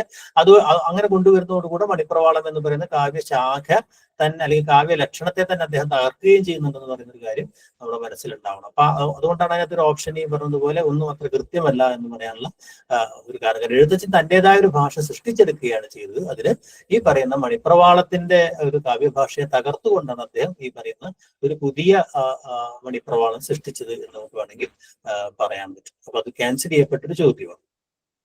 ഓക്കെ, അടുത്തത് വളരെ പ്രസിദ്ധമായിട്ടുള്ള എല്ലാവർക്കും അറിയാവുന്ന ഉത്തരം തന്നെ. 51 അക്ഷരാളികതനിലതേ വേദമാകുന്ന ശാഖിക്കുമ്പത്തമ്പുടും പൂക്കും കുസുമതീരെ നിന്ന് പൂന്തേൻ കുഴമ്പേ അല്ലെ സമ്പത്തേ കുമ്പിടുന്നേൻ എന്ന് പറയുന്ന ആ ഒരു മംഗളാചരണ ശ്ലോകം അല്ലെ, ആദ്യത്തെ വരി അല്ലെ, അത് ഈ പറയുന്ന വന്ദനം ഉൾക്കൊള്ളുന്ന കൃതി ഏത് എന്നുള്ളതാണ് അല്ലെ. എല്ലാവർക്കും അല്ലെ നമ്മൾ ഭാഷാ നൈഷധം ചമ്പുവിനെ കുറിച്ച് പറഞ്ഞിട്ടുണ്ട് അല്ലെ. മഴമംഗലം നമ്പൂതിരിയെ കുറിച്ച് പറഞ്ഞിട്ടുണ്ട് അല്ലെ. 17ാം ശതകമാണ് വിചാരിക്കുന്നു. 2 ഭാഗങ്ങളായിട്ടുള്ളത് തിരിച്ചിരിക്കുന്നത്. മഴമംഗലത്തെ കുറിച്ചിട്ടുള്ള ആരാണ് മഴമംഗലം എന്നൊക്കെ തുടങ്ങിയ തർക്കങ്ങളൊക്കെ അല്ലെ, വേറൊരു കവിയുമായി ചേർന്ന രണ്ടാളും ഒന്നാണോ എന്നൊക്കെ പറയുന്ന തർക്കങ്ങളൊക്കെ ഒന്ന് ഓർമ്മ ഉണ്ടാവുന്നു. നന്നായിരുന്നു അല്ലെ. അടുത്ത ചോദ്യം, നമ്പ്യാൻ തമിഴിന്റെ പ്രത്യേകതകൾ ഏറെ പ്രതിഫലിപ്പിക്കുന്ന കൃതി എന്നുള്ളതാണ് അല്ലെ. അതും ഈ ചോദ്യം നിങ്ങളെ കൺഫ്യൂസ് ചെയ്യുന്നതാണ്. കാരണം ഇതൊക്കെയും ഈ പറയുന്ന നമ്പ്യാൻ തമിഴിന്റെ പ്രത്യേകതകൾ പ്രതിഫലിപ്പിക്കുന്ന കൃതികളൊക്കെ തന്നെയാണ് അല്ലെ. പക്ഷെ അതിനകത്ത് ഏറെ പ്രതിഫലിപ്പിക്കുന്ന കൃതി എന്ന് പറഞ്ഞ ഒരു ഓപ്ഷൻ ഇട്ടിരിക്കുകയാണ്. അംബരീഷോപാഖ്യാനാണ്. അപ്പോൾ നമുക്ക് അങ്ങനെ പറയാവുന്നത് മന്ത്രാംഗം കുതൂതവാക്യമല്ല. ഈ പറഞ്ഞ അംബരീഷോപാഖ്യാനമാണ് അതിനകത്ത് നമുക്ക് ഒരു ഓപ്ഷൻ ആയിട്ട് അല്ലെ ഈ പറയുന്ന നമ്പ്യാൻ തമിഴ് കൃതികൾ 14ാം നൂറ്റാണ്ടിൽ തന്നെ ഉണ്ടായിരുന്നു അറിയാം. ലീലാതിലകമാണ് അതിനകത്ത് വിളിക്കുന്നത് എന്ന് പറയാം അല്ലെ. ഏതാണ്ട് 17ാം നൂറ്റാണ്ട് വരെയും ഈ നമ്പ്യാൻ തമിഴ് എന്ന് പറയുന്ന ഒരു കാവ്യപ്രസ്ഥാനം അല്ലാത്തതുകൊണ്ടായിരിക്കാം നമ്മളിന്റെ ചരിത്രത്തിലേക്ക് കൊണ്ടുവരാത്തത്. പക്ഷെ ഗദ്യത്തിനകത്ത് വളരെ പ്രധാനപ്പെട്ട സംഗതിയാണല്ലേ. പ്രധാനപ്പെട്ട നമ്പ്യാൻ തമിഴ് കൃതികളുടെ ലിസ്റ്റിനകത്ത് ഈ അംബരീഷ ഉപാഖ്യാനം അല്ലാതെ നമ്മൾ പറയുന്നത് ബ്രഹ്മാണ്ഡപുരാണം ഗദ്യമുണ്ട്, നവോപാഖ്യാനമുണ്ട്, ദേവി മഹാത്മ്യമുണ്ട് അല്ലെ, രാമായണം തമിഴ് ഭാഗത്ത്, അങ്ങനെ കുറെ കൃതികൾ അതിനകത്ത് ഉണ്ട് എന്നുള്ള കാര്യം നമുക്ക് ഓർമ്മയുണ്ടാവുന്നത് അല്ലെ. മറ്റു നമ്മൾ ഈ പറഞ്ഞ ആട്ടപ്രകാരങ്ങളുമായി ബന്ധപ്പെടുത്തിയൊക്കെയാണ് നമ്മൾ ഈ പറയുന്ന മറ്റ് ആദ്യ 2 ഓപ്ഷനുകൾ ഉള്ളത് എന്നുള്ളത്. ഇത് വളരെ പ്രസിദ്ധമാണ്, പെട്ടെന്ന് നമുക്ക് കൺഫ്യൂഷൻ ഉണ്ടാക്കാവുന്ന ഒരു സംഗതിയാണ് അല്ലെ. കാരണം എപ്പോഴും നമ്മൾ നമ്പ്യാരെ കുറിച്ച് പറയുന്ന ഒരു വരിയാണ് അല്ലെ. ഇത് ആരാണ് എഴുതിയത് നമുക്ക് വളരെ, പക്ഷെ ഇത് ഏത് കൃതിയിലേതാണെന്നാണ് ചോദ്യം. പടജനങ്ങളുടെ നടുവിലുള്ള ഒരു പടയണിക ചേരുവാൻ അല്ലെ, വടിവി എന്നൊരു ചാരു കേരള ഭാഷ തന്നെ ചിതപ്പുന്നത് അല്ലെ. അത് ഏതിലത്തേതാണ് എന്നുള്ളതാണ് അല്ലെ. അതെ, അദ്ദേഹത്തിന്റെ ഈ പറയുന്ന എന്താ പറയുക സഭാപ്രവേശം എന്ന് പറയുന്ന ഏറ്റവും പ്രധാനം ഈ വരി എന്ന് പറയുന്നത് അല്ലെ, പടയണിയിൽ നിന്നും മറ്റുമൊക്കെയാണ് അദ്ദേഹത്തിന്റെ ഈ പറയുന്ന ഫോക്ക് എലമെന്റ്സുകൾ ഇപ്പോൾ ക്ലാസിക്കലിലേക്ക് കൊണ്ടുവന്നത്. പടയണിയുമായിട്ട് അതിന്റെ ഒരു ബന്ധം സ്ഥാപിക്കുന്നതിന് നമ്മൾ എപ്പോഴും കോട്ട് ചെയ്യുന്ന ഒരു സംഗതിയാണ് അല്ലെ. അതോടൊപ്പം തന്നെ തന്റെ ഭാഷയെ കുറിച്ച് അദ്ദേഹത്തെ കാഴ്ചപ്പാട് അവതരിപ്പിക്കുന്നുണ്ട് അല്ലെ. ആ സഭാപ്രവേശം എന്ന് പറയുന്ന ഈ പറയുന്ന ദുര്യോധനാദികൾ ഈ പറയുന്ന എന്താ പറയാ ഈ പറയുന്ന പാണ്ഡവരുടെ ഈ പറയുന്ന ഇന്ദ്രപ്രസ്ഥം എന്ന് പറയുന്ന രാജധാനിയിലേക്ക് വരുമ്പോൾ അവർ കാട്ടിക്കൂട്ടുന്ന കുറെ സംഗതികളും അവിടെ കിട്ടുന്ന അമളികളെയൊക്കെ ചിത്രീകരിക്കുന്ന ഒരു കൃതിയാണ് എന്ന് നമുക്കറിയാം അല്ലെ. അപ്പൊ അത്തരം ചില കാര്യങ്ങളൊക്കെ ഓർമ്മയുണ്ടാവണം. ഓക്കെ, പൂരപ്രബന്ധത്തിന്റെ കർത്താവ് ആര എന്നാണ്? വെൺമണി മഹൻ നമ്പൂതിരിയാണ്. പൂരപ്രബന്ധം എന്ന് പറയുന്ന വളരെ ഗംഭീര അവരുടെ കുടുക്കലൂർ കളരിക്കകത്തുനിന്ന് വന്നിട്ടുള്ള ഒരു വലിയ അദ്ദേഹം ഒരു ഗ്രാൻഡായ ഒരു നാറേറ്റീവ് എന്നുള്ള അർത്ഥത്തിൽ 1000-ഓളം ശ്ലോകങ്ങളുള്ള ഒരു കൃതി മറ്റേ എഴുതണം എന്നൊക്കെ ഒരു ധാരണയിൽ അദ്ദേഹം ഈ 1848 ഈ കൃതി കൊണ്ടുവരുന്നത് അല്ലെ. അപ്പൊ അത് കുറച്ച് ഈ പറയുന്ന കൊച്ചി രാജാവിന്റെ നിർദ്ദേശപ്രകാരമാണ് ലാഘോലത്ത് തൃശ്ശൂർ പൂരമാണ് അല്ലെ. അപ്പൊ അതിനകത്തുള്ളൊരു പ്രധാനപ്പെട്ട ഇതിവൃത്തം എന്ന് പറഞ്ഞാൽ അപ്പൊ നമ്മൾ ഈ പറഞ്ഞ വെൺമണി കവികളിൽ ഒരുപാട് കൃതികൾ എഴുതിയിട്ടുള്ള അല്ലെ. നമ്മൾ ഈ കൈകുട്ടിലിപ്പാട്ടുണ്ട് അല്ലെ, അതുപോലെ തന്നെ ഈ കുറെ പേര് ചേർന്ന് എഴുതിയുള്ള ധാരാളം കൃതികൾ അവിടെ ഉണ്ട്. നളചരിതം, വഞ്ചിപ്പാട്ടുണ്ട്, അങ്ങനെ പലതരം വഞ്ചിപ്പാട്ടടക്കമുള്ള ഒരുപാട് കൈകുട്ടിലിപ്പാട്ട് എന്നൊക്കെ പറഞ്ഞ കേരളത്തിന്റെ ഒരു ഗാന പാരമ്പര്യത്തിനകത്ത് വലിയ സംഭാവനകൾ ചെയ്ത ആൾ കൂടിയാണ് അദ്ദേഹം എന്നുള്ളൊരു ഓർമ്മ ഉണ്ടാവും. ഓക്കെ, അതോടൊപ്പം തന്നെ ഈ പറയുന്ന ത്രാസവാദമൊക്കെ ആയിട്ട് ബന്ധപ്പെട്ട കവിപുഷ്പമാല പോലുള്ള അത്തരം വിവാദങ്ങൾക്ക് അദ്ദേഹത്തിന്റെ ഇടപെടലുകളോ പോലുള്ള കാര്യങ്ങൾ ഓർമ്മയുണ്ടാവണം. ഓക്കെ, പ്രരോദനം എന്ന കാവ്യത്തിന് വിഷയം ആരുടെ ദേഹവിയോഗമാണ്? വളരെ പ്ലെയിൻ ആയ ഒരു ചോദ്യമാണ് അല്ലെ. വിലാപകാവ്യങ്ങളുടെ ഒരു ചരിത്രത്തിനകത്ത് അല്ലെ ARന്റെ തന്റെ ഒരു വലിയൊരു മെന്ററായിട്ടുള്ള ARന്റെ ഇതിനകത്ത് എഴുതിയ അല്ലെ ഒരു ഗുരുതുല്യനായിട്ടുള്ള രാജരാജവർമ്മയുടെ ഇതിനകത്ത് വന്നൊരു സംഗതിയാണ് അല്ലെ. അപ്പൊ അത് പ്രരോദനവുമായി ബന്ധപ്പെട്ട് തന്നെയുള്ള പഠനങ്ങളൊക്കെ ഉണ്ടായിട്ടുണ്ട് അല്ലെ. ഈ എന്താ പറയാ വിവിധ ഭാവങ്ങളുടെ സംവാദവേദി എന്ന് പ്രരോദനം വിവിധ ഭാവങ്ങളുടെ സംവാദവേദി എന്ന് പറയുന്ന MK സാനുഭാഷന്റെ ഒരു പുസ്തകം വന്നിട്ടുണ്ട്. അപ്പൊ അതൊരു വിലാപകാവ്യം എന്നതിനപ്പുറം അതൊരു തത്വചിന്താപരമായ കൃതിയായിട്ട് മാറിയിട്ടുണ്ട് എന്ന് പറഞ്ഞു. തത്വചിന്താപരമായ ഒരു കൃതിയായിട്ട് അത് ഫിലോസഫിക്കൽ പയം എന്നുള്ള രീതിയിലാണ് അത് പൊതുവായിട്ട് നമ്മൾ ഇന്ന് വിലയിരുത്തുന്നത് അല്ലെ. ഇതും സ്ഥിരമായിട്ട് നമുക്ക് വരുന്നൊരു ഐറ്റമാണ് ചക്കി ചങ്കരുമായി ബന്ധപ്പെട്ട ഒരു ചോദ്യം എന്ന് പറയുന്നത് അല്ലെ. അതിന്റെ അത് ആരാണ് എഴുതിയത് എന്ന് പറയും. ചക്കി ചങ്കര ഓപ്ഷനായിട്ട് വരുന്ന രീതിയിൽ ഈ നാടകങ്ങളേതാക്കിയിട്ടുള്ള ചോദ്യം അല്ലെ. മുൻഷി രാമക്കുറുപ്പ്. അതെ, അപ്പൊ അത് മുൻഷി രാമക്കുറുപ്പിന്റെ നമുക്കറിയാം. ഇവിടെ ചോദ്യം എന്ന് പറഞ്ഞാൽ രചനാലക്ഷ്യം എന്താണ് എന്നുള്ളതാണ് ചോദ്യം എന്നുള്ളത് അല്ലെ. അത് സംഗീത നാടകത്തെ പരിചയപ്പെടുത്തുക, നാടകൃത്തുക്കളെ പ്രോത്സാഹിപ്പിക്കുക, ക്ഷുദ്ര നാടകത്തുകളെ പ്രോത്സാഹപ്പെടുത്തുക, വിവർത്തന നാടകങ്ങൾ പരിചയപ്പെടുത്തുക അല്ലെ. അതിനകത്ത് ഏതാണ്? ക്ഷുദ്ര നാടകൃത്തുക്കളെ നിരുത്സാഹപ്പെടുത്തുക അല്ലെ. നാടകം എന്ന കലാരൂപത്തോടുള്ള അന്നത്തെ നാടകത്തോട് തികഞ്ഞ ഒരു പുച്ഛമാണ് ഈ പറയുന്ന പോലെ അല്ലെ. ഈ നാടകം എന്ന കലാരൂപത്തോട് തന്നെയുള്ള ഒരു പുച്ഛം എന്ന നിലയ്ക്കാണ് ചക്കി ചങ്കര എഴുതപ്പെട്ടത് എന്നൊക്കെ CJ തോമസ് ഈ പറയുന്ന ചക്കി ചങ്കരത്തെ കുറിച്ച് അഭിപ്രായപ്പെട്ടു അല്ലെ. അപ്പോ മുൻഷി രാമക്കുറുപ്പിന്റേതാണ് കൃതി എന്നറിയാം അല്ലെ. അപ്പൊ അത് ഇതുകൂടാതെ തെക്കൻ ചക്കി ചങ്കരം എന്ന് പറയുന്ന ഒരു തെക്കൻ ചക്കി ചങ്കരമുണ്ട്, അതുപോലെ തന്നെ വടക്കൻ ചക്കി ചങ്കരമുണ്ട്. അപ്പൊ അത് ഇതിന്റെയൊക്കെ ചില ഭാഗമായിട്ടുണ്ടായിട്ടുള്ള ചില കൃതികൾ കൂടിയാണ്. P രാമക്കുറുപ്പിന്റെയാണ് തെക്കൻ ചക്കി ചങ്കരം എന്ന് പറയുന്നത് അല്ലെ. KC നാരായണ നമ്പ്യാരുടേതാണ്. അദ്ദേഹം ഈ അലങ്കാര ശാസ്ത്രത്തിനകത്തൊക്കെ വലിയ കോൺട്രിബ്യൂഷൻ നടത്തിയാണ്. അദ്ദേഹമാണ് വടക്കൻ ചക്കി ചങ്കരം എന്ന് പറയുന്ന കൃതി ഉണ്ടായത്. അപ്പൊ ചിലപ്പോൾ ഒന്ന് ടെസ്റ്റ് ചെയ്തിട്ട് അങ്ങനത്തെ ചില ചോദ്യങ്ങളും ഉണ്ടാവും. ചക്കി ചങ്കരുമായി ബന്ധപ്പെടുത്തിയ കാര്യങ്ങൾക്കകത്ത് അങ്ങനെ ചില ഓർമ്മകൾ ഉണ്ടാവും. ഒരു കണ്ണീർ കണം മറ്റുള്ളവർക്കായി ഞാൻ അതിനകത്ത് സെന്റൻസിനകത്ത് തെറ്റുണ്ട് അല്ലെ. പൊഴിക്കവേ ഉദിക്കുകയാണ് എന്നാത്മാവിൽ 1000 സൗരമണ്ഡലം എന്ന് പറയുന്നത് ആരെഴുതിയതാണ് എന്നുള്ളതാണ് അല്ലെ. എല്ലാവർക്കും അറിയാവുന്ന ഉത്തരവാണ് അല്ലെ. അക്കിത്തത്തിന്റെ വളരെ പ്രസിദ്ധമായിട്ടുള്ള അല്ലെ ഈ പറയുന്ന 20-ാം നൂറ്റാണ്ടിന്റെ ഇതിഹാസത്തിനകത്ത് സ്ഥിരമായി ചോദിക്കുന്ന എന്റെ ലണ്ടനിൽ കൊമ്പനാനകൾ അല്ലെ തുടങ്ങിയ വരികൾ അല്ലെ അങ്ങനെയുള്ള കുറെ വരികൾ ഈ പറയുന്ന വെളിച്ചം ദുഃഖമാണ് ഉണ്ണി തമസല്ലോ സുഖപ്രദം എന്നൊക്കെ പറയുന്ന കുറെ പോർട്ടബിൾ കോഡ്സ് ഉള്ള വരികൾ അദ്ദേഹത്തിന്റെ ഓർമ്മയുണ്ടാവണം അല്ലെ. അത്ര തന്നെ പ്രസിദ്ധമല്ലാത്ത വരിയാണ് ഇത് അല്ലെ. വാസനാവികൃതി സ്ഥിരം ചോദിക്കുന്നതാണ്, പലതരത്തിലും ചോദിക്കാറുണ്ട് അല്ലെ. വേങ്ങി കുഞ്ഞിരാമൻ നായരാണ് അത് രചിച്ചതെന്നാണ് നമ്മൾ പൊതുവായി വിചാരിക്കുന്നത്. ചെറുകഥ പ്രസിദ്ധീകൃതമായ രീതിയിലൂടെയാണ് നമുക്ക് ചോദ്യം അല്ലെ. അത് ഏത് വർഷമാണ് പ്രസിദ്ധീകരിച്ചത് എന്നുള്ള ചോദ്യം വരാം അല്ലെ. 1891 പ്രസിദ്ധീകരിക്കുന്നത് അല്ലെ. ഏത് മാസികയിലാണ് എല്ലാവർക്കും അറിയാം അതല്ലേ. ഒരു വിദ്യാവിനോദിനി എന്ന് പറയുന്ന മാസിക. ചില ക്വസ്റ്റ്യൻ പേപ്പറിൽ അതിന് കഥാപാത്രത്തിന്റെ പേര് ചോദിച്ചതാണ് അല്ലെ. കഥാപാത്രം ആരുടെ കഥയാണെന്ന് ചോദിച്ചത്. അതെ അതെ. അപ്പൊ അത് കണ്ടക്കുറുപ്പ് എന്ന് പറയുന്ന കഥാപാത്രമല്ല, അയാൾ ഈ മോഷണ കുറ്റക്കാരോ അയാൾക്കുണ്ടാവുന്ന മാറ്റത്തെ കുറിച്ചൊക്കെയുള്ള ഒരു മനസ്സുള്ള കഥയാണ്. അപ്പൊ അതിന്റെ കഥയിലെ ചില കഥാപാത്രങ്ങളും അതേപോലെ ഓർത്തു വെക്കുന്നത് നന്നാവും. ഓക്കെ. ഒറ്റയാന്റെ പാപ്പാൻ എന്ന കഥാസമാഹാരം ആരുടേത് എന്നാണ് ചോദിക്കും അല്ലെ. എൻ പ്രഭാകരൻ. അതെ, പ്രഭാകരൻ മാഷിന്റെ പുസ്തകം. എൻ പ്രഭാകരൻ ഒരു ഈ പറയുന്ന അത് ആ പുസ്തകത്തിന്റെ ഒരു പ്രത്യേകത എന്ന് പറയുന്നത് ആധുനികതയോടുള്ള ഒരു വിച്ഛേദം ചെറുകഥയിൽ സംഭവിക്കുന്ന അദ്ദേഹത്തിന്റെ ഒരു ജന്മം പോലെ തന്നെ ഒരു ചെറുകഥയ്ക്കകത്ത് ആധുനികതയിൽ നിന്നുള്ള ഒരു വിച്ഛേദം സംഭവിക്കപ്പെട്ട ഒരു കൃതിയെ അദ്ദേഹത്തെ ആ രീതിയിൽ തന്നെ പ്രധാനമായിട്ടും അടയാളപ്പെടുത്തുന്നത് അല്ലെ. അപ്പൊ അതുകൊണ്ട് തന്നെ ഈ പറയുന്ന അദ്ദേഹത്തിന്റെ ആദ്യ കഥയിൽ ഒന്നുകൂടിയാണ് അത് നോക്കുന്നത് അല്ലെ.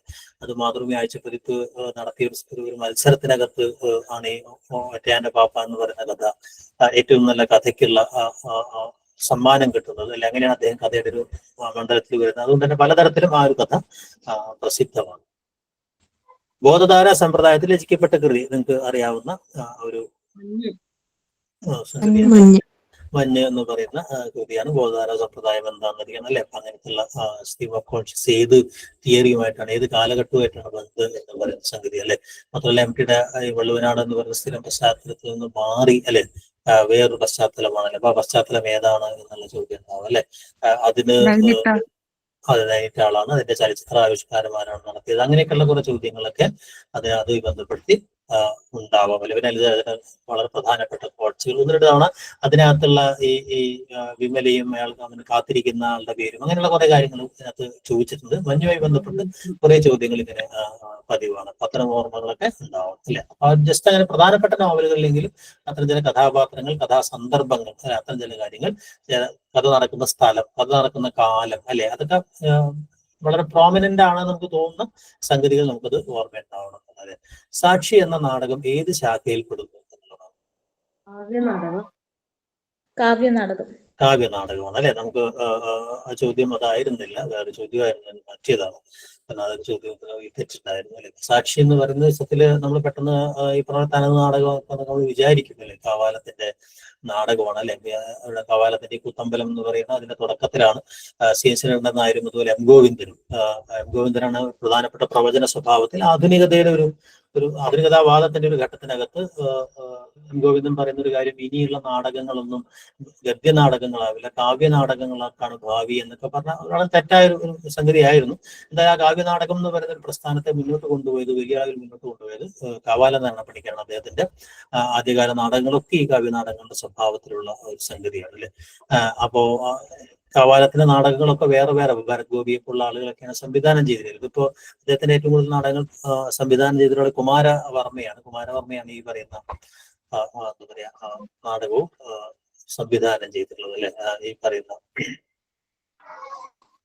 കാവാലത്തിന്റെ ആദ്യകാല നാടകങ്ങളൊക്കെ അത് ഓർമ്മയുണ്ടാണ്. കാവ്യനാടകം എന്ന് പറയുന്ന പ്രസ്ഥാനത്തെ കുറിച്ച് അല്ലെ. കാവ്യനാടകങ്ങൾ ധാരാളമായി വൈലോപ്പിള്ളിയുടെയും മറ്റുമൊക്കെ കാവ്യനാടകങ്ങളുണ്ട് അല്ലെ. ഏതെങ്കിലും ഓർമ്മയുണ്ടോ? വൈലോപ്പിള്ളിയുടെ ഒക്കെ 2 പ്രസിദ്ധമായ കാവ്യനാടകങ്ങളുണ്ട്. അപ്പൊ അങ്ങനെയൊക്കെയുള്ള അതെ. അപ്പൊ അങ്ങനെയുള്ള ചോദ്യങ്ങളൊക്കെ ശിശുവിനെ ചോദ്യങ്ങളും ഉണ്ടാവും. ഓക്കെ. ഭർത്താവിന്റെ അന്ത്യാഭിലാഷം അനുസരിച്ച് ജീവചരിത്രം എഴുതിയ ജീവചരിത്രകാരി എന്നാണ് അല്ലെ. ആ ജീവചരിത്രവുമായി ബന്ധപ്പെട്ട് ധാരാളം ചോദ്യങ്ങൾ അതിനകത്ത് നിന്ന് വരാം. പക്ഷെ ഇങ്ങനെയാണ് ചോദിച്ചിരിക്കുന്നത് ഈ പരീക്ഷകർ അല്ലെ. അവിടെ നമ്മൾ വിചാരിക്കാത്ത ചോദ്യമാണ് ചോദിക്കുക അല്ലെ. ഉത്തരം അതെ, ബി കല്യാണി അമ്മയാണ് അല്ലെ. നമ്മൾ ഈ പറഞ്ഞതുപോലെ അത് വളരെ പ്രധാനപ്പെട്ട ഒരു എന്താ പറയാ ഏതാണത് വ്യാഴവട്ട സ്മരണകൾ. അതെ, ആരെ കുറിച്ചിട്ടാണ്, ഏതാണ് ഭർത്താവ്, അല്ലെ? ഇപ്പൊ സ്വദേശാഭിമാനി ഇങ്ങനെയുള്ള കാര്യങ്ങളൊക്കെ നമുക്ക് അവിടെ ഈ പറയുന്ന പോലെ അവര് ഈ പറയുന്ന എന്താ പറയാ മലയാളത്തിലെ പ്രധാനപ്പെട്ട ഒരു ഒരു ആദ്യകാല വനിതാ പത്രപ്രവർത്തകയായിരുന്നു, അല്ലെ? വനിതാ മാസികകളുടെ ഒക്കെ ഒരു തുടക്കക്കാരിയായിട്ടുള്ള ഒരാൾ കൂടിയാണല്ലേ ഈ പറയുന്ന ശാരദ, മലയാളിക എന്നൊക്കെ പറയുന്ന ആദ്യകാല സ്ത്രീ മാസികകളുടെ ഒക്കെ പത്രാധിപരായിരുന്നു ഈ പറയുന്ന കല്യാണി അമ്മ നമുക്കറിയാം, അല്ലെ?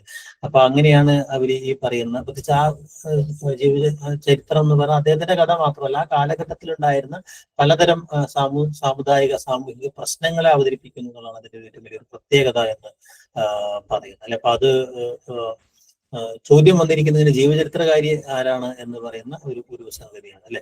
അപ്പൊ അത് പിന്നീടാണ് അത് പ്രസിദ്ധീകരിക്കുന്നത്, അല്ലെ? ഈ പറയുന്ന ഒരു 12 വർഷക്കാലത്തെ അവിടെ ഈ വിവാഹ ജീവിതത്തിന് ശേഷമുള്ള ഒരു ജീവിതമാണ് അതിനകത്ത് പ്രമേയമാക്കിയിരിക്കുന്നത് എന്നുള്ള കാര്യങ്ങളൊക്കെ ഓർമ്മ ഉണ്ടാവും, അല്ലെ? ആദ്യകാല വൈജ്ഞാനിക കൃതികൾ മിക്കവാറും എഴുതപ്പെട്ടിരിക്കുന്നത് എന്നുള്ളതാണ് വളരെ ഇതായ ഒരു ചോദ്യമാണ്, പക്ഷെ അർത്ഥമൊന്നുമില്ലാത്തൊരു ചോദ്യമാണ്, അല്ലെ? ഏതിലാണ്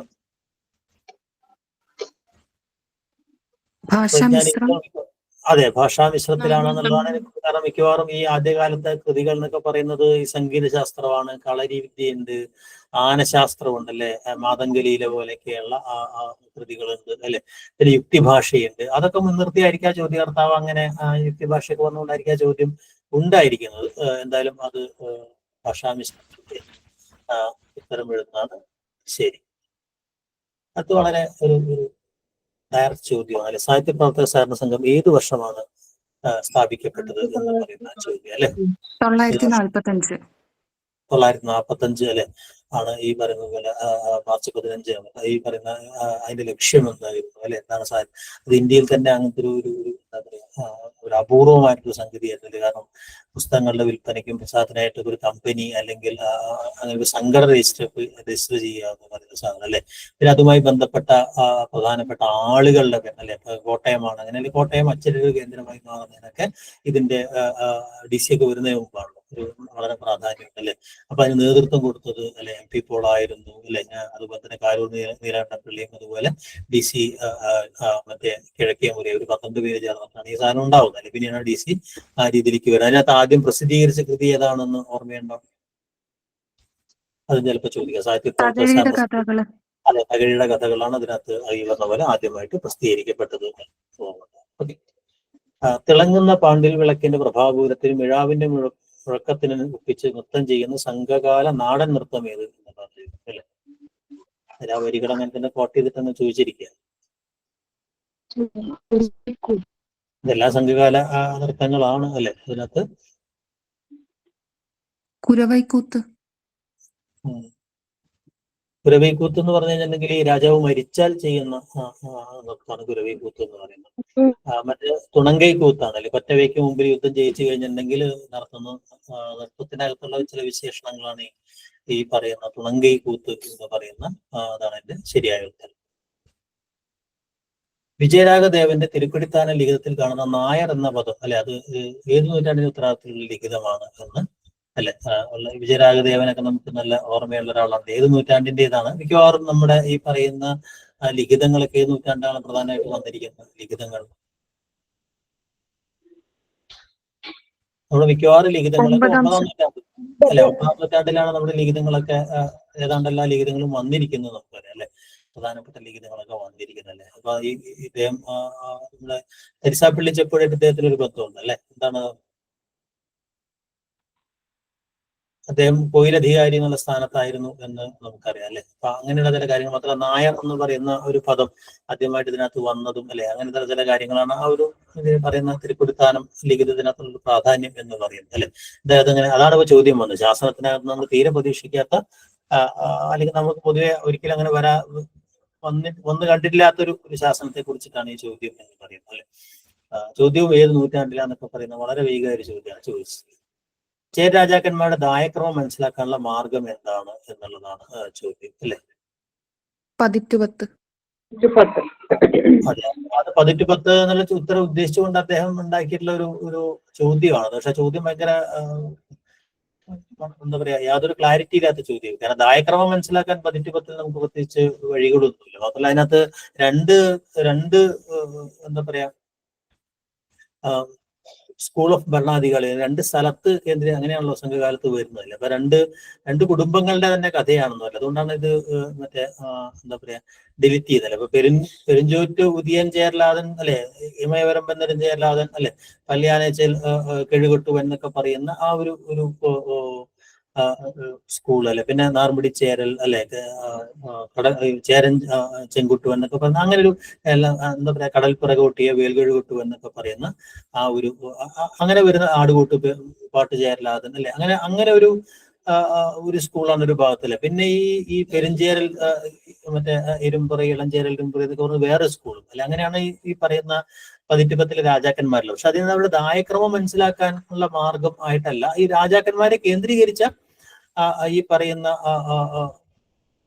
കൃതി ഏത് എന്നുള്ളതായിരുന്നു അതിന്റെ ചോദ്യമായിട്ട് വരേണ്ടത്. അതുകൊണ്ടാണ് ആ ചോദ്യം ഡിലീറ്റ് ചെയ്യപ്പെട്ടത്. ജാതി സമ്പ്രദായത്തിന്റെ ആവിർഭാവം ചേരചോള യുദ്ധത്തോടെയായിരുന്നു. യുദ്ധം നടന്നത് എന്നാണ് ചോദ്യം അല്ലെ. AD 10 ആണോ?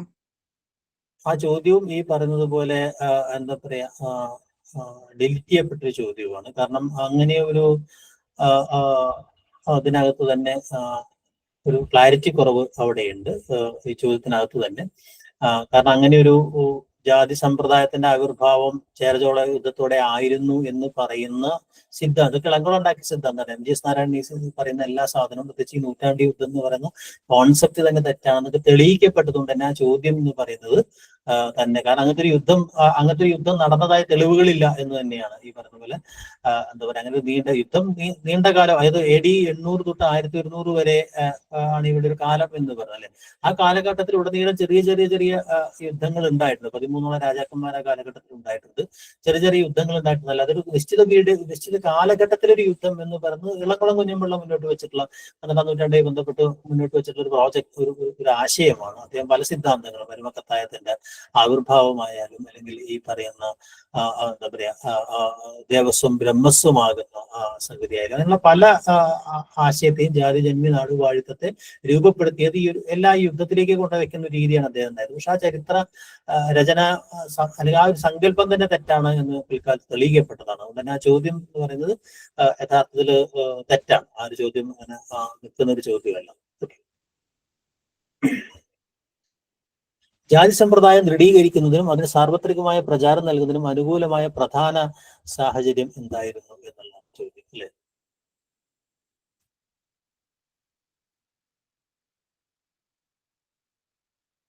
ഈ ചോദ്യവും ഈ പറഞ്ഞതുപോലെ തന്നെ ഒരല്പം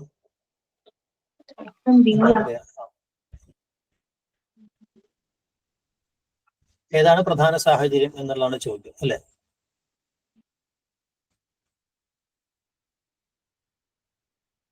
അവിടെ ഓപ്ഷൻ സി എന്ന് വേണമെങ്കിൽ നമുക്ക് പറയാമെന്നേ ഉള്ളൂ. പക്ഷെ ചോദ്യത്തിന് ഈ പറയുന്നതുപോലെ ഒരു അവ്യക്തതയുണ്ട് എന്നുള്ളതാണ് അല്ലെ. കാരണം നമ്പൂതിരിമാർക്ക് സാമ്പത്തിക രാഷ്ട്രീയ മേഖല ലഭിച്ച സ്വാധീന ശക്തിയാൽ, ബ്രാഹ്മണർക്ക് കേരളീയ ജീവിതത്തിൽ ആധിപത്യം ലഭിച്ചതിനാൽ എന്നൊക്കെ പറയുന്നതും പലതരത്തിൽ അതിനകത്ത് ഈ പറയുന്ന കാര്യങ്ങൾ അതിനകത്ത് വരുന്നുണ്ട്. പ്രധാനമായിട്ടും അതാണ് നമുക്കറിയാം. ആര്യനൈസേഷന്റെ ജാതി സമ്പ്രദായം വരുന്നത് നമുക്കറിയാം. അപ്പൊ അതുകൊണ്ട് തന്നെ അതിനകത്ത് ആ ചോദ്യത്തിന്റെ അവ്യക്തത ഇതേപോലെ ആ ചോദ്യവും കുഴപ്പത്തിലാക്കുന്നുണ്ട് എന്നുള്ളതാണ്. ഈ ചോദ്യവും ഇതുപോലെ പ്രശ്നമുള്ളൊരു ചോദ്യമാണ് അല്ലെ.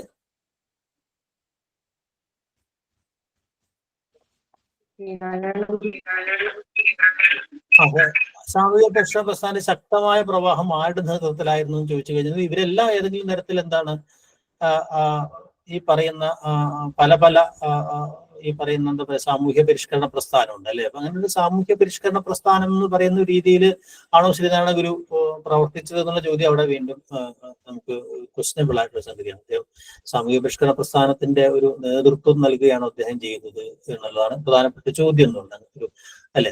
SNDPയുടെ നേതൃത്വത്തിനകത്ത് തന്നെ അദ്ദേഹം ഈ പറഞ്ഞ പോലെ അദ്ദേഹം ഇന്ന് മാറി നിൽക്കുക എന്നൊക്കെ പ്രശ്നങ്ങൾ ഉണ്ടായിരുന്നു നമുക്കറിയില്ല. അപ്പൊ ഈ ചോദ്യത്തിനകത്തും ഈ പറഞ്ഞതുപോലെ ഒരു വ്യക്തതയില്ലായ്മ, അങ്ങനെ കുറെ ചോദ്യങ്ങൾ ഈ പറയുന്ന ക്വസ്റ്റ്യൻ പേപ്പറിനകത്ത് വ്യക്തതയില്ലാതെ വരുന്നുണ്ട് എന്നുള്ളതാണ് ഏറ്റവും പ്രധാനപ്പെട്ട പ്രശ്നം. അതുകൊണ്ടാണ് ഈ ചോദ്യങ്ങളൊക്കെയും കൺഫ്യൂഷനിലാക്കുകയും ചലഞ്ച് ചെയ്യപ്പെടുകയൊക്കെ ചെയ്യുന്നത്. പക്ഷെ നമുക്കപ്പോ ഏറ്റവും ആപ്റ്റായ ഒരു ഉത്തരത്തുക എന്നുള്ള, കാരണം നമ്മൾ ഈ സാമൂഹ്യ പരിഷ്കരണം അല്ലെങ്കിൽ നവോത്ഥാനം എന്ന് പറഞ്ഞാൽ ശ്രീനാരായണ ഗുരുവിനെ എന്തായാലും അതിനകത്ത് ഉള്ളത് കൊണ്ട് തന്നെ അതിന്റെ ഒരു എന്താ പറയുക നേതൃത്വമാണോ അതിന്റെ ഏറ്റവും വലിയ പ്രഭാവമോ അല്ലെങ്കിൽ അതിന്റെ സ്വാധീനം എന്നൊക്കെ പറഞ്ഞാൽ കുറച്ചുകൂടെ ചോദ്യത്തിന് ക്ലാരിറ്റി ഉണ്ടാവുമായിരുന്നു അല്ലെ. അപ്പൊ ശ്രീനാരായണ ഗുരു തന്നെയാണ് സാമൂഹ്യ പരിഷ്കരണ പ്രസ്ഥാനത്തിന്റെ ഒരു പ്രധാനപ്പെട്ട സ്വാധീനം ആരായിരുന്നു എന്ന് ചോദിച്ചു കഴിഞ്ഞാൽ ഓഫ് കോഴ്സ് അത് ശ്രീനാരായണ ഗുരുവാണെന്ന് തന്നെ നമുക്ക് പറയാൻ പറ്റും അല്ലെ. ഇത് ഹെർഡറുമായി ബന്ധപ്പെട്ട ഒരു ചോദ്യമാണ് അല്ലെ, ഫോക്ലോറുമായി ബന്ധപ്പെട്ട ചോദ്യം. നാടൻ പാട്ടുകൾ അതാത് നാടിന്റെ അന്തരാത്മനാദങ്ങളാണ് എന്ന് പറഞ്ഞ ഹെർഡറുടെ ജീവിത കാലഘട്ടം ഏതാണ്? അല്ലെ, ഇത്തരം ചോദ്യങ്ങളൊക്കെ ഭയങ്കര അക്രമം പിടിച്ച ചോദ്യങ്ങളാണ്. കാരണം അദ്ദേഹത്തിന്റെ സിദ്ധാന്തത്തെ കുറിച്ചോ അല്ലെങ്കിൽ റൊമാന്റിക് നാഷണലിസം പോലുള്ള കാര്യങ്ങൾ, ദേശീയതയുമായി ബന്ധപ്പെട്ട കാര്യങ്ങളൊക്കെ ചോദിക്കാം, നാടൻ പാട്ടുകളുമായി ബന്ധപ്പെട്ട അദ്ദേഹത്തിന്റെ കാര്യങ്ങളൊക്കെ ചോദിക്കാം. എന്നാൽ അദ്ദേഹത്തിന്റെ ജീവിതകാലം എന്നുള്ളത് അത്ര നമുക്കൊരു പ്രധാനപ്പെട്ട ഒരു സാധനമല്ല അല്ലെ. ആദ്യത്തെ ഓപ്ഷൻ എ ആണ് അതിന്റെ ഉത്തരം എന്ന് പറയുന്നത് അല്ലെ. അപ്പൊ അദ്ദേഹം ഈ പ്രധാനമായിട്ടും ഈ പറയുന്ന എന്താ പറയാ പിന്നീട് ഈ നാടൻ പാട്ടുകളുടെ വളർച്ച, അതുപോലെ തന്നെ അതെങ്ങനെയാണ് രൂപപ്പെടുത്തുന്നത്, സബീർ വോഫ് ഹൈപ്പോത്തിസിസ് എന്നൊക്കെ പറയുന്ന നമ്മളെപ്പോഴും പറയുന്ന കമ്പാരിറ്റീവ് ലിംഗ്വിസ്റ്റിക്സിലെ വളരെ പ്രധാനപ്പെട്ട ഒരു ആശയമാണല്ലേ. അപ്പൊ അങ്ങനെയുള്ള കുറെ ആശയങ്ങളെ ഒരു തുടർച്ചയിലാണ് എന്താ പറയാ അല്ലെങ്കിൽ ആശയങ്ങളെയൊക്കെ ഇതാക്കിയിട്ടുള്ള പ്രധാനപ്പെട്ട സൈദ്ധാന്തികനാണ് അദ്ദേഹം, നമുക്കറിയാം അല്ലെ. മാത്രമല്ല ഈ വോക്ക് അല്ലെങ്കിൽ ജർമ്മനാണ് അദ്ദേഹം. അതുകൊണ്ട് തന്നെ ഫോക്ക് നാടോടി സംസ്കാരത്തെ കുറിച്ച് ഉള്ള ഏറ്റവും പ്രധാനപ്പെട്ട ആദ്യകാലത്ത് തന്നെ റൊമാൻറ്റിസൈസ് ചെയ്തിട്ടാണ് അദ്ദേഹം അവതരിപ്പിച്ചിട്ടുള്ളത് അല്ലെ. അപ്പൊ അങ്ങനെയുള്ള ഒരു തിയോളജിയനായിരുന്നു ഹെർഡർ എന്ന് നമ്മൾ ഫോക്ലോറിൽ പഠിച്ചിട്ടുള്ള ഒരു കാര്യമാണ് അല്ലെ. ഓക്കെ, ഇത് ഡയറക്റ്റ് ആയ ഒരു ചോദ്യമാണ്. കേരളത്തിൽ നിന്ന് പശ്ചിമേഷ്യയിലേക്ക് ആദ്യമായി കറുവപ്പട്ട കൊണ്ടുവന്നത് ആരായിരുന്നു? പശ്ചിമേഷ്യയിലേക്ക് ആദ്യമായി കറുവപ്പട്ട കൊണ്ടുവന്നത് ആരായിരുന്നു? അങ്ങനെയൊക്കെ വളരെ ചോദ്യമാണ്, ചെറിയ ചോദ്യങ്ങളാണ്.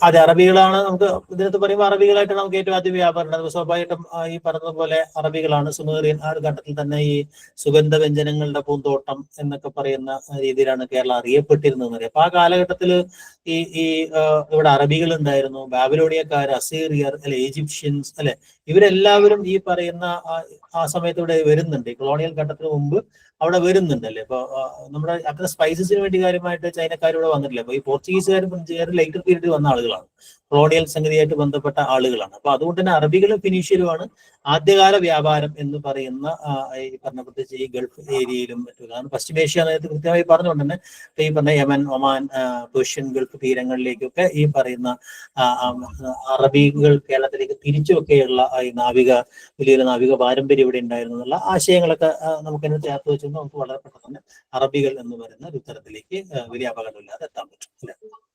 ഈ ചോദ്യവും ഒരല്പം കുഴപ്പം പിടിച്ചൊരു ചോദ്യമായിരുന്നു, ഡിലേറ്റഡ് ക്വസ്റ്റ്യൻ ആണെന്ന് അല്ലെ.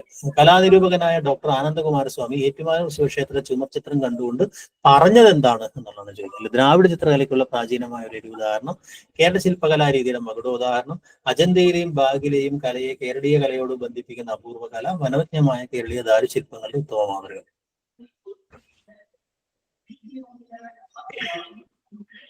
ആനന്ദകുമാരസ്വാമി നമുക്കൊക്കെ പരിചയമുള്ളൊരു പ്രധാനപ്പെട്ട ഒരു അല്ലെ, ഒരു ശ്രീലങ്കൻ ആയിട്ടുള്ള ഒരു കലാചരിത്ര, അവിടെയാണ് അദ്ദേഹത്തിന്റെ ഒറിജിൻ നിലയിൽ വലിയൊരു ഇന്ത്യൻ ചിത്രകല പാരമ്പര്യത്തിന്റെ അല്ലെങ്കിൽ ഇന്ത്യൻ ഈസ്തറ്റിക്സിന്റെ ഒരു പ്രധാനപ്പെട്ട ഒരാളാണെന്ന് നമുക്കറിയാം അല്ലെ. പ്രത്യേകിച്ച് ഇവിടെ നിന്ന് വെസ്റ്റിന് നമ്മുടെ ഇന്ത്യൻ സൗന്ദര്യശാസ്ത്രത്തെ കുറിച്ചൊക്കെ വളരെ ആഴത്തിൽ ഉള്ള മറ്റേ എന്താ പറയാ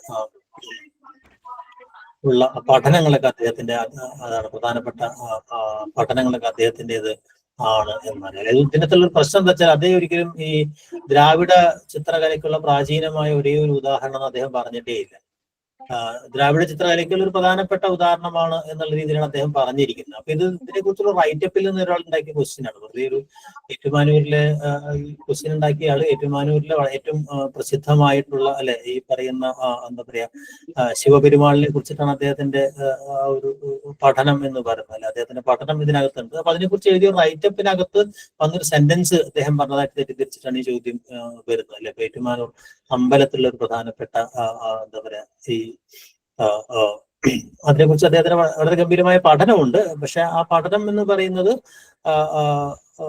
1913 മറ്റേ അദ്ദേഹം ഈ ചിത്രത്തെ ലോകത്തിന് പരിചയപ്പെടുത്തി കൊടുക്കുന്നത് ഇദ്ദേഹമാണ് അനന്തകുമാരസ്വാമിയാണ് പരിചയപ്പെടുത്തി കൊടുക്കുന്നത്. അപ്പൊ അങ്ങനെ പരിചയപ്പെടുത്തി കൊടുത്ത ആരാണെന്നൊക്കെയുള്ള ചോദ്യമായിരുന്നു കുറച്ചുകൂടെ ശരിയായിട്ട്, അല്ലെങ്കിൽ ഏത് ചുമർ ചിത്രത്തെയാണ് പരിചയപ്പെടുത്തിയത്, അങ്ങനെയുള്ള ചോദ്യങ്ങളായിരുന്നു വേണ്ടിയിരുന്നത്. അതല്ലാത്തൊരു ചോദ്യം ചോദിച്ചുകൊണ്ടാണ് ആ ചോദ്യം ഇങ്ങനെ കുഴപ്പത്തിലായത് അല്ലെ. അതും ഡിലീറ്റ് ചെയ്യപ്പെട്ട ഒരു ചോദ്യമാണ്.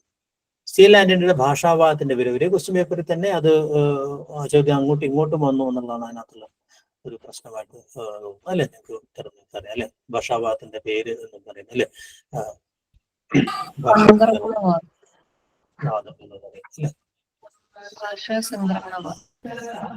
സംസ്കൃതവും ദക്ഷിണേന്ത്യൻ ഭാഷകളും ഏകഗോത്രങ്ങളല്ലെന്ന് ആദ്യം പ്രഖ്യാപിച്ചത് ആരാണ് എന്നുള്ളത്? FW Ellis. FW എല്ലിസ് ആണ്. അദ്ദേഹം ഈ മദ്രാസ് കളക്ടർ ആയിരുന്നു അല്ലെ. ഈ പറയുന്ന ധാരാളം ഈ പറയുന്ന തമിഴിലും മറ്റൊക്കെ അത്തരം പഠനങ്ങൾ നടത്തിയിട്ട് പല കൃതികളും കണ്ടെത്തി ഈ പറയുന്ന അതുപോലെ ദ്രാവിഡ ഭാഷാ ഗോത്രം എന്ന് പറയുന്ന ഒരു ഗോത്രത്തെ കുറിച്ചുള്ള ആദ്യത്തെ ആശയങ്ങളൊക്കെ അദ്ദേഹത്തിൻ്റെത് ആയിരുന്നു. അദ്ദേഹം ഒരു ഈസ്റ്റ് ഇന്ത്യ കമ്പനി മറ്റേ ഉദ്യോഗസ്ഥനായിരുന്നു. ഇന്ത്യയോ മറ്റൊക്കെയാണ് മരിച്ചതെന്ന് തോന്നുന്നു. അപ്പൊ അദ്ദേഹത്തിന്റെ ചെന്തമിഴുമായിട്ടുള്ള ബന്ധത്തെ കുറിച്ചുള്ള അദ്ദേഹത്തിന്റെ നിരീക്ഷണങ്ങൾ അല്ലെ, അങ്ങനെ കുറെ കാര്യങ്ങൾ ബന്ധപ്പെട്ട് നമുക്ക് പ്രത്യേകിച്ച് ദ്രവീഡിയൻ ലിംഗ്വിസ്റ്റിക്സിൽ ചോദിക്കാവുന്നതാണ്. 34ാമത്തെ ചോദ്യവും ഡിലീറ്റ് ചെയ്യപ്പെട്ടൊരു ചോദ്യമാണ് അല്ലെ. മാദക സ്വരങ്ങൾക്ക് ചട്ടക്കൂട് നിർദ്ദേശിച്ചതായിരുന്നാണ് ചോദ്യം അല്ലെ. അത് ഈ പറഞ്ഞതുപോലെ ഒരു ശ്രദ്ധയാണ് അല്ലെ. മാദക സ്വരങ്ങളായിരുന്നില്ല, അതെന്തായിരുന്നു? മാനകസ്വരങ്ങൾ എന്നുള്ളത് ടൈപ്പിംഗ് എററോ മറ്റോ ആയിരിക്കാം അല്ലെ. അപ്പൊ എന്തായാലും അത് മാനകസ്വരം കേൾക്കുന്നില്ല. അപ്പൊ മാനസ്വരങ്ങൾ എന്ന് പറയുന്ന വേണ്ടിയിരുന്നത്. അപ്പൊ അതും ഈ ഒരു പ്രൂഫ് നോക്കിയതിന്റെ പ്രശ്നമായതുകൊണ്ടായിരിക്കാം ആ ചോദ്യവും ഡിലീറ്റ് ചെയ്യപ്പെടുകയാണ് ചെയ്യുന്നത്. അപ്പൊ ഏറ്റവും കൂടുതൽ ഡിലീഷൻ ഉണ്ടായിട്ടുള്ള ക്വസ്റ്റ്യൻ പേപ്പറാണ് എടുത്തത്. ശബ്ദശോധിനി എന്ന കൃതിയുടെ കർത്താവ് ആരാണ് അല്ലെ? നമുക്ക് എല്ലാം അറിയാവുന്ന വളരെ പ്ലെയിൻ ആയ ഒരു ചോദ്യം. ആരാണ്? AR രാജരാജവർമ്മയുടെ വളരെ പ്രസിദ്ധമായിട്ടുള്ള അല്ലെ ഒരു വ്യാകരണ കൃതി തന്നെയാണ്. നമുക്കറിയാം ഈ പറഞ്ഞ ശിക്ഷാകാന്ഡം, പരീക്ഷാകാന്ഡം, ആകാംക്ഷാകാന്ഡം എന്നൊക്കെ പറഞ്ഞ ഒരു സംസ്കൃത രീതിയിൽ എഴുതപ്പെട്ടിട്ടുള്ള ഒരു ഈ പറയുന്ന വാക്യം, പദം, അക്ഷരം എന്നൊക്കെ പറയുന്ന കാര്യങ്ങളെ കുറിച്ച് അദ്ദേഹം എഴുതിയിട്ടുള്ള ഒരു ലഘു സ്വഭാവത്തിലുള്ള ഒരു വ്യാകരണ കൃതിയാണ്. അടുത്ത ചോദ്യവും വളരെ പ്ലെയിൻ ആയ ഒരു ചോദ്യമാണ് അല്ലെ. കാരകങ്ങൾ എത്രയാണ് എന്നാണ് ചോദ്യം അല്ലെ. എത്രയാണ്? എന്നാൽ തെറ്റാനുള്ള സാധ്യതയുണ്ട് അല്ലെ. 6. അതെ, 6 എന്നുള്ള ഉത്തരം നമുക്ക് കിട്ടും. കാരണം നമ്മള് കാരകമില്ലാത്തൊരു വിഭക്തിയെ കുറിച്ച് പറയും. കാരകമില്ലാത്ത വിഭക്തി ഏതാണ്? അതിനകത്ത് തന്നെ നമുക്ക് കുറെ ചോദ്യങ്ങൾ അങ്ങനെ ചോദിക്കാൻ പറ്റും അല്ലെ. ഏതാണ് കാരകമില്ലാത്ത വിഭക്തി? സംബന്ധിക. സംബന്ധികയ്ക്ക് കാരകമില്ല. അപ്പൊ ഇത് എന്നുള്ളത് ബാക്കിയെല്ലാം നമുക്ക് കർമ്മ മറ്റേ നിർദ്ദേശിക കർത്താവാണ് അല്ലെ, മറ്റത് കർമ്മമാണ്. അങ്ങനെ നമുക്ക് ക്രമത്തിൽ പറഞ്ഞു പോകും അല്ലെ. പക്ഷെ നമ്മൾ അവിടെ അങ്ങനെ പറഞ്ഞു പോകുമ്പോൾ പ്രയോജികയ്ക്കപ്പം എന്ത് ചെയ്തു? നമ്മൾ 2 കാരകം അവിടെ പറയുന്നുണ്ട്. കരണകാരകവും പറഞ്ഞു, കാരണകാരകവും പറഞ്ഞു അല്ലെ. അപ്പൊ അത് 7ആയിട്ട് മാറുകയും ചെയ്യും അല്ലെ. അപ്പൊ അതിന്റെ ശരിക്കുള്ള ഉത്തരം പറഞ്ഞാൽ 7ആണ്. വിഭക്തിയും 7ആണ്, കാരകവും 7ആണ്. ക്ലിയർ? അന്യപദാർത്ഥ പ്രധാനമായ സമാസം ഏത്? എല്ലാവർക്കും അറിയാവുന്ന അല്ലെ. ഏതാണത്? ബഹുബ്രീഹി സമാസം. അതെ, അത് ബഹുബ്രീഹി സമാസമാണ്. ഈ പറഞ്ഞ ഓരോ സമാസം എന്താന്നുള്ള ഓർമ്മ അപ്പൊ ആ സമയത്ത് ഉണ്ടാവണം. ഓക്കെ. നാമാധികം വിഭാഗത്തിന്റെ എല്ലാം ഇതൊക്കെ വളരെ പ്ലെയിൻ ആയ ചോദ്യങ്ങളാണ് അല്ലെ. അതൊക്കെ ചിലത് വളരെ ഇതായ ചോദ്യങ്ങൾ വന്നിരിക്കുന്നത് അല്ലെ. ഏതാണ്? അർത്ഥനിയമം അല്ലെ. അർത്ഥനിയമം. അപ്പൊ ഞാൻ പറഞ്ഞു വന്നത്, എനിക്ക് തോന്നുന്നത് ഈ പരീക്ഷ എന്ന് പറയുന്നത് അല്ലെ കോളേജ് അധ്യാപക പരീക്ഷയായിരുന്നു.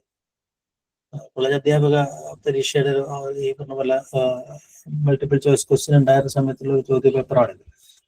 പക്ഷെ ഇത് HSCക്ക് പോലും ചോദിക്കാൻ മാത്രം ഒരു നിലവാരമുള്ള ഒരു ചോദ്യമല്ല. അപ്പൊ അങ്ങനെയുള്ള പ്രശ്നങ്ങൾ വരാം. അപ്പൊ നമ്മൾ HSCക്ക് വളരെ ലൈറ്റ് വെയിറ്റ് ആയ ഒരു ചോദ്യം എന്ന് വിചാരിക്കുമ്പോൾ പക്ഷെ വളരെ കോംപ്ലക്സ് ആയ ചോദ്യങ്ങൾ താഴെയും വരാം എന്നുള്ളതാണ്. അപ്പൊ ഈ പറഞ്ഞ ചോദ്യങ്ങളൊക്കെ വളരെ ലളിതമായ ചോദ്യങ്ങളാണ് എന്നുള്ളതാണ്. അപ്പോൾ പരീക്ഷയുടെ സ്വഭാവത്തിനനുസരിച്ച് തന്നെ ആവണമെന്നില്ല ചോദ്യകർത്താവ് ചോദ്യം ഇടുക എന്നുള്ള കാര്യം കൂടെ ഉണ്ടാവണം അല്ലെ. ഭാഷയിൽ ഇതൊക്കെ വളരെ പ്ലെയിൻ ആയ ചോദ്യമാണ് ആ മേഖലയിൽ നിന്ന് ഉണ്ടായിട്ടുള്ളത് അല്ലെ. പ്രത്യേകിച്ച് അവർ പക്ഷേ ആ ചോദ്യകർത്താവിന് ഭാഷാശാസ്ത്രം അല്ലെങ്കിൽ ഈ പറയുന്ന വ്യാകരണത്തെ കുറിച്ച് വലിയ ധാരണയില്ലാത്തതുകൊണ്ട് അതിനകത്തൊക്കെ വളരെ ചെറിയ ചെറിയ ചോദ്യങ്ങൾ ചോദിച്ചാൽ അങ്ങനെയും വരാം. അപ്പൊ ചോദ്യം ആരോടെന്നതനുസരിച്ചിട്ടാണ് അതിനൊക്കെ ഇത് വരിക. ഭാഷയിൽ അർത്ഥപൂർണ്ണമായ ഏറ്റവും ചെറിയ യൂണിറ്റ് ഏതാണ് അല്ലെ? ഏതാണ്? രൂപിമമാണ്. പദ്ധതി എന്നത് സന്ധി തിരിച്ചെഴുതുക എന്ന് പറഞ്ഞൊരു ചോദ്യം ഇതിനകത്ത് ചോദിച്ചിരിക്കുന്നത് അല്ലെ. ഇതിനകത്ത് വരേണ്ടതല്ലാത്തൊരു ചോദ്യമാണത് അല്ലേ. നമ്മുടെ സന്ധി കാര്യമേ അല്ല. മലയാളത്തിൽ അങ്ങനെ അത് പിരിച്ചു വരുന്ന സന്ദർഭം ഇല്ലാത്തതുകൊണ്ട് തന്നെ മലയാളം ഇതിനകത്ത് ചോദിക്കാൻ പാടില്ലാത്തൊരു ചോദ്യം. അത് നമ്മളെ സംബന്ധിച്ചുള്ള പദ്ധതി ഒറ്റ വാക്കാണ് അല്ലെ. അത് പിരിച്ചെഴുതിയ ഒരു വാക്കല്ല. അത് എറ്റിമോളജിക്കൽ ആയിട്ടുള്ള ഒരു ചോദ്യമാണ്. എറ്റിമോളജിയുമായി ബന്ധപ്പെട്ട് ഇപ്പം വില്യംസ് ഇവർക്ക് വായിക്കുമ്പോഴാണ് നമുക്കത് കിട്ടുന്നത് അല്ലെ. പദ്ധതി എന്ന് നമ്മൾ പറയുമ്പോൾ പദ്ധതികം ധതി എന്ന് പറഞ്ഞാൽ തെറ്റൊന്നുമില്ല മലയാളത്തെ സംബന്ധിച്ചുള്ള അല്ലെ. പക്ഷെ അതിന്റെ ഒരു ഒറിജിനൽ എന്ന് പറഞ്ഞാൽ പദ്ധതി എന്ന് പറയുന്ന ഒരു സംഗതിക്കാണ്. അത് ഈ പദം വയ്ക്കുക ഇങ്ങനെ സ്റ്റെപ്സ് എന്നുള്ള അർത്ഥത്തിലാണ് അല്ലെ. അപ്പൊ ഒരു സവിശേഷമായ ആസൂത്രണത്തോടു കൂടി അല്ലെങ്കിൽ സവിശേഷമായ പ്ലാനിങ്ങോടുകൂടി ചുവട് വെക്കുക എന്ന് പറയുന്ന ഒരു അർത്ഥത്തിലാണ് പദ്ധതി എന്ന് പറയുന്ന അല്ലെ. പ്ലാനിങ്ങിന് വേണ്ടി നമ്മൾ ഉപയോഗിക്കുന്ന ഒരു വാക്കാണ് പദ്ധതി എന്ന് പറയുന്നത്. സന്ധി പറയേണ്ട ആവശ്യം യഥാർത്ഥത്തിൽ ഉണ്ടായിരുന്നില്ല. സംസ്കൃത സന്ധിയാണ് അതിനകത്ത് ചോദിച്ചിരിക്കുന്നത്. നമുക്ക് അതിനകത്ത് പദ്ധതിയും പതി എന്നുള്ളതാണ് അതിന് ഉത്തരമായിട്ട് വരുന്നത്. പക്ഷെ എനിക്ക് തോന്നുന്ന ആൻസർ കീക്കകത്ത് പദ് അധികം ധതി എന്ന് കൊടുത്തിട്ടുണ്ടോ എന്ന് എനിക്ക് സംശയമുണ്ട്. എനിക്ക് ഓർമ്മയില്ല. എന്തായാലും പദ് അധികം പതിയാണ് ശരിയായ ഉത്തരം. അനുജ്ഞായക പ്രകാരത്തിലുള്ള രൂപം ഏത് എന്നുള്ളതാണ് അല്ലെ. ഏതാണ്? കേൾക്കാം അല്ലെ. ആം എന്ന് പറയുന്നത് അല്ലെ. അപ്പൊ പെട്ടെന്ന് ആ ഒരു കാര്യം ഓർത്താൽ നമുക്ക് വളരെ പെട്ടെന്ന് അത് കിട്ടും. ഇതും ഈ പറയുന്നത് പോലെ ഒരു ഉപദ്രവാദമായിട്ട് നമുക്ക് ഒരുപാട് ചോദ്യങ്ങൾ വരാം. പക്ഷേ ഈ ആദ്യ പതിപ്പ് പുറത്തിറങ്ങിയ വർഷം ഏത് എന്ന് പറയുന്നൊരു ചോദ്യമാണ് അതിനകത്ത് ചോദിച്ചിരിക്കുന്നത്. ചോദ്യത്തിന് അത്ര വലിയ ഒരു പ്രാധാന്യമൊന്നുമില്ല. ജോസഫ് മുണ്ടശ്ശേരിയുടെ രൂപഭദ്രതാവാദത്തിന് ഒരു പ്രാധാന്യമുണ്ട്. പക്ഷെ പുസ്തകത്തിന്റെ ആദ്യ പതിപ്പ് പുറത്തിറങ്ങിയ വർഷം എന്താണ്? അപ്പൊ ആ പുസ്തകത്തിലൂടെ എല്ലാവരും മുമ്പ് അത് ഈ രൂപഭദ്ര എന്ന് പറഞ്ഞ ആശയമൊക്കെ പറഞ്ഞത് നമ്മൾ ചർച്ച ചെയ്തിട്ടുണ്ട് അല്ലെ.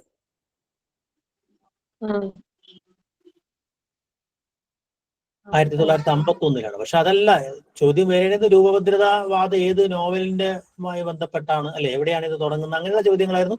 കുറച്ചുകൂടെ ഒരു 3 ഭാഗങ്ങളായിട്ടാണ് ഈ റിയലിസം അല്ലെ, ഈ പറയുന്ന രൂപഭദ്രത എന്നൊക്കെ പറയുന്ന അത്തരം ചില കാര്യങ്ങൾ ചർച്ച ചെയ്യുന്ന ലേഖനങ്ങളുടെ സമാഹാരമാണ് ഈ രൂപഭദ്രത എന്ന് പറയുന്നത്. 1951 ഇറങ്ങുന്നത് അല്ലെ. പക്ഷേ ഈ രൂപഭദ്രതാവാദം തുടങ്ങുന്നത് എവിടെയാണ്? 1947 അദ്ദേഹം ഈ പറഞ്ഞ മംഗളോദയത്തില് ആണ് അദ്ദേഹം ഈ തകഴി ശിവശങ്കരപിള്ളയുടെ തോട്ടിയുടെ മകൻ, നമ്മൾ ആ ക്ലാസ്സിൽ അത് പറഞ്ഞതാണ് അല്ലെ. അതിനെ നിരൂപണം ചെയ്തുകൊണ്ടാണ് ഇത് ഈ രൂപഭദ്രത എന്ന് പറയുന്ന ആശയം അവതരിപ്പിക്കുന്നത് അല്ലെ. അതിനുശേഷമാണ് ഈ പുസ്തകം വരുന്നത്. പുസ്തകത്തിന്റെ പേരിന് അങ്ങനെ വലിയൊരു അല്ലെങ്കിൽ ഇറങ്ങിയ വർഷത്തിന് വലിയ പ്രാധാന്യമൊന്നും യഥാർത്ഥത്തിൽ ഇല്ല. എന്തായാലും ചോദ്യം അങ്ങനെയാണ് വന്നിരിക്കുന്നത്. അപ്പൊ അങ്ങനെയുള്ള ചോദ്യങ്ങൾ നമ്മൾ പ്രതീക്ഷിക്കും അല്ലെ. അപനിർമ്മാണത്തിന്റെ അടിസ്ഥാനത്തിൽ ഏത് കടമ്മനിട്ട കവിതയാണ് BC ശ്രീജൻ വ്യാഖ്യാനിച്ചത് എന്നുള്ളത്? കുറത്തി. അതെ, കുറത്തി അല്ലെ, റാത്താന്യാസം എന്ന് പറഞ്ഞാൽ കുറത്തി എന്നുള്ള പഠനമാണ് അദ്ദേഹത്തിന്റെ വാക്കും രണ്ട് പുസ്തകങ്ങളിൽ വന്നിട്ടുള്ള ലേഖനം അല്ലെ. അപ്പൊ അത് ചോദ്യം. കലയും കാലവും എന്ന ഡോക്ടർ K. ഭാസ്കരൻ നായരുടെ ലേഖനത്തോട് പ്രതികരിച്ച് കുട്ടികൃഷ്ണമാരാർ രചിച്ച കൃതി നമ്മൾ ക്ലാസ്സിൽ ചർച്ച ചെയ്തതാണ് അല്ലെ. ഏതാണത്? സാഹിത്യവിദ്യ. കലയും കാലവും എന്ന് പറയുന്ന ആ ഒരു ഇതിനകത്ത്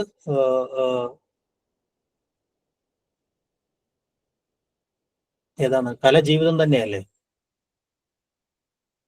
മറുപടിയായിട്ട് കൊടുക്കുന്ന സാഹിത്യവിദ്യ അല്ലേ ഭാസ്കരൻ നായർക്ക്? മറുപടിയായിട്ട് ഭാസ്കരൻ നായർ ആ ലേഖനങ്ങൾ എഴുതിയിട്ട് അതിന് മറുപടിയായിട്ട് കൊടുക്കുന്നത് സാഹിത്യവിദ്യയാണ്. പക്ഷെ അതിനകത്ത് MTയുടെ ഗദ്യശൈലിയുടെ പ്രത്യേകതകളിലൊന്ന് അതിനകത്തെ വിശദാംശങ്ങളുടെ മൂർത്ത സ്വഭാവമാണ്, അല്ലെങ്കിൽ ദൃശ്യചിത്രങ്ങളുടെ സൂക്ഷ്മ സംവിധാനമാണ്. ഈ അപഗ്രഥനം ആരുടേതാണ് എന്നുള്ളതാണ് ചോദ്യം അല്ലെ. MTയെ കുറിച്ച് ധാരാളം പഠനങ്ങൾ നടത്തി ഇവിടെയൊക്കെ അതിനകത്ത് വരുന്നുണ്ട്. പ്രസാദില്ല, മറ്റുള്ളവരൊക്കെ ഉണ്ട് അല്ലെ. ആരുടേതാണ്? രണ്ട് സാധ്യതയുള്ളത്, ഒന്ന് KP അപ്പനാണ്, ഒന്ന് V. രാജകൃഷ്ണനാണ് അല്ലെ. MTയെ കുറിച്ച് അങ്ങനെ ഒരു ഇത് പറയാനുള്ള സാധ്യത ഇല്ലാത്ത ആളുകൾ അതിനകത്ത് 3 ആളുകൾ അല്ലെ. MTയെ കുറിച്ച് പ്രത്യേകമായിട്ട് അങ്ങനെ പഠിച്ചിട്ടുള്ള ആള് V. രാജകൃഷ്ണൻ മാത്രമാണ് അല്ലെ. മാത്രമല്ല ഈ മലയാളത്തിലെ എന്താ പറയാ അവസാനത്തെ നിത്യഹരിത നായകനാണ് MT എന്നൊക്കെ പറയുന്ന അങ്ങനെയൊക്കെയുള്ള ചില പ്രയോഗങ്ങളൊക്കെ അദ്ദേഹത്തിൻ്റെതായിട്ട് ഉണ്ട്. അവസാനത്തെ നിത്യഹരിത നായകനാണ് MT എന്നൊക്കെ പറയുന്ന ചില പ്രയോഗങ്ങൾ അദ്ദേഹത്തിൻ്റെതായിട്ടുണ്ട്. അപ്പോൾ രാജകൃഷ്ണനായിരിക്കും. അപ്പൊ അതുകൊണ്ടത് ശരിയായ ഉത്തരം. ഓക്കെ. ഐക്യ കേരള പ്രസ്ഥാനവുമായി ബന്ധപ്പെടുത്തിയിട്ടുള്ള ഒരു ചോദ്യമാണ് അല്ലെ. ഐക്യ കേരള പ്രസ്ഥാനവുമായി ബന്ധപ്പെട്ട കാര്യങ്ങളൊക്കെ അതുമായി ബന്ധപ്പെടുത്തി ഓർമ്മയുണ്ടാവണം. ചോദ്യങ്ങൾ ഡിസ്കസ് ചെയ്യാൻ തോന്നുന്നു. മുഹൂർത്തത്തിൽ എന്തായാലും ഭാഷാടിസ്ഥാനത്തിൽ കേരള സംസ്ഥാനം രൂപീകരിക്കുന്നതിന് വേണ്ടി 1948 തൃശ്ശൂരിൽ വെച്ച് നടന്ന ഐക്യ കേരള കൺവെൻഷനിൽ അധ്യക്ഷത വഹിച്ചത് ആരാണ് എന്നുള്ളതാണ് അല്ലെ. ആരാണ്? കേളപ്പൻ. അതെ, അത് എത്താണ് ആ കൺവെൻഷൻ ഉണ്ടായത്? ഐക്യ കേരളം എന്ന് പറയുന്ന പ്രമേയം എവിടുന്നാണ് ഉണ്ടാവുന്നത് അല്ലെ? ഈ കോൺഗ്രസിന്റെ ഒരു പ്രധാനപ്പെട്ട, കേരളത്തിലെ കോൺഗ്രസിന്റെ ഒരു പ്രധാനപ്പെട്ട അജണ്ടയായിട്ട് ഐക്യ കേരളം എന്ന് പറയുന്ന ഒരു സാധനം ഉണ്ടാവുന്നുണ്ട് അല്ലെ. അതുപോലെ തന്നെ 1928 നാട്ടുരാജ്യ പ്രജാ സമ്മേളനം കൂടുകയും ഐക്യ കേരള പ്രസ്ഥാനം അല്ലെങ്കിൽ ഐക്യ കേരളം എന്ന് പറയുന്ന ഒരു ആശയം ഉണ്ടാവുകയും പിന്നീട് അത് നെഹ്റുവിന്റെ അല്ലെങ്കിൽ ഇന്ത്യൻ നാഷണൽ കോൺഗ്രസിന്റെ അംഗീകാരം ഈ പറയുന്ന മറ്റേ ഉണ്ടാവുകയും അങ്ങനെയാണ് ഇന്ത്യൻ നാഷണൽ കോൺഗ്രസ് ഒരു പ്രമേയമായിട്ട് അതൊക്കെ വരികയൊക്കെ ചെയ്യുന്നില്ല. അപ്പൊ അതിന്റെ അടിസ്ഥാനത്തിലാണ് ധാരാളം എഴുത്തുകാർ അതിന്റെ ഭാഗമായിട്ട് വരുന്നത് അല്ലെ. പിന്നെ അതുമായി ബന്ധപ്പെട്ടുണ്ടായിട്ടുള്ള ചില കൃതികളുടെ പേരുകൾ ഓർമ്മയുണ്ടാവുന്നത്. ഐക്യ കേരള പ്രതിജ്ഞ എന്നൊക്കെ പറയുന്നത് അല്ലെ. ആരാണ് ഐക്യ കേരള പ്രതിജ്ഞ തയ്യാറാക്കിയത് എന്ന് ഓർമ്മയുണ്ടാവും? അതെ അതെ, എൻ വി കൃഷ്ണവാര്യരാണ് അല്ലെ. അപ്പൊ അതുപോലെ തന്നെ നമുക്ക് ഈ പറഞ്ഞ സ്ഥിരം ചോദിക്കുന്ന ഒരു ചോദ്യം നമ്മുടെ ബോധേശ്വരന്റെ അല്ലെ. അതെ, ബോധേശ്വരന്റെ കൃതി ചോദിക്കാറുണ്ട്, അതുപോലെ വള്ളത്തോള് അല്ലെ. അപ്പൊ അങ്ങനെയൊക്കെയുള്ള ഒരു ഇതുമായി ബന്ധപ്പെട്ട ഐക്യ കേരളവുമായി ബന്ധപ്പെട്ട കുറച്ച് ചോദ്യങ്ങൾ നമുക്ക് അവിടെ പ്രതീക്ഷിക്കും. തോപ്പിൽ ഭാസിയുടെ ചോദ്യമാണ് അല്ലെ. തോപ്പിൽ ഭാസിയുടെ നിങ്ങൾ എന്നെ കമ്മ്യൂണിസ്റ്റാക്കിലെ ഏറ്റവും നിർജ്ജീവമായ കഥാപാത്രം കമ്മ്യൂണിസ്റ്റ് നേതാക്കളും പ്രവർത്തകരുമാണ്. തോപ്പിൽ ഭാസിയുടെ നിങ്ങൾ എന്നെ കമ്മ്യൂണിസ്റ്റാക്കി ഒരുപാട് ഏറ്റവും വളരെ ജനകീയമായ സംഗതിയായിരുന്നു. പക്ഷെ അതിന് ആ സമയത്ത് പിന്നീട് വന്നിട്ടുള്ള ആധുനികത വാദ കാലഘട്ടങ്ങളിലെ അല്ലെങ്കിൽ നാടക ചരിത്രകാരന്മാരും ഒന്നും അങ്ങനെ വിലമതിച്ചിട്ടില്ലാത്തൊരു കൃതിയാണ് എന്ന് നമുക്കറിയാം അല്ലെ. തോപ്പിൽ ഭാസിയുടെ കൃതി എന്ന് പറഞ്ഞില്ല. പിന്നീട് അതിനെതിരായിട്ട് നിങ്ങൾ ആരെ കമ്മ്യൂണിസ്റ്റ് ആക്കി എന്ന് പറഞ്ഞൊരു പ്രതിനാടകം ഉണ്ടായിരുന്നു അല്ലെ. ആരുടേതാണത്? നിങ്ങൾ ആരെ കമ്മ്യൂണിസ്റ്റ്? അതെ, സിവിക്സ്. അപ്പൊ അങ്ങനെയൊക്കെയുള്ള കാര്യങ്ങളൊക്കെ ഇന്ത്യ ടുഡേയിൽ വന്നത്. അപ്പൊ അങ്ങനെയൊക്കെയുള്ള ചോദ്യങ്ങൾ എനിക്ക് വരാം അല്ലെ. അപ്പൊ അതിനെക്കുറിച്ച് ഈ പറയുന്ന ഒരു സാമൂഹ്യ രാഷ്ട്രീയ നാടകം എന്ന രീതിയിൽ ഈ പറയുന്ന അതെ EMS ആണ് പറയുന്നത് അല്ലെ. അപ്പൊ അതിനകത്ത് ഈ പറയുന്ന പ്രധാനപ്പെട്ട ഈ KPAC-യുമായി ബന്ധപ്പെട്ട അല്ലെ, KPAC എന്ന് പറഞ്ഞ നാടക സമിതി അതിന്റെ മുഴുവൻ പേര് അല്ലെ, അതെന്നാണ് ആരംഭിച്ചത്? 1950 KPAC ആരംഭിക്കുന്നത്. അവിടെ രണ്ടാമത്തെ നാടകം എന്റെ മകനാണ് ശരി എന്നുള്ള നാടകത്തിന് ശേഷം വന്നിട്ടുള്ള ഒരു നാടകമാണ് ഈ പറയുന്ന 1952 ഈ നാടകം വരുന്നത് അല്ലെ. അപ്പൊ അതുമായി ബന്ധപ്പെട്ട കുറച്ച് കാര്യങ്ങൾ നമ്മൾ അതെങ്ങനെയാണ് ഇവിടുത്തെ കമ്മ്യൂണിസ്റ്റ് പാർട്ടിയുടെ മൂവ്മെന്റിനെ സഹായിച്ചത്, അങ്ങനെയുള്ള ചില കാര്യങ്ങളൊക്കെ ഓർമ്മയുണ്ടാവും അല്ലെ.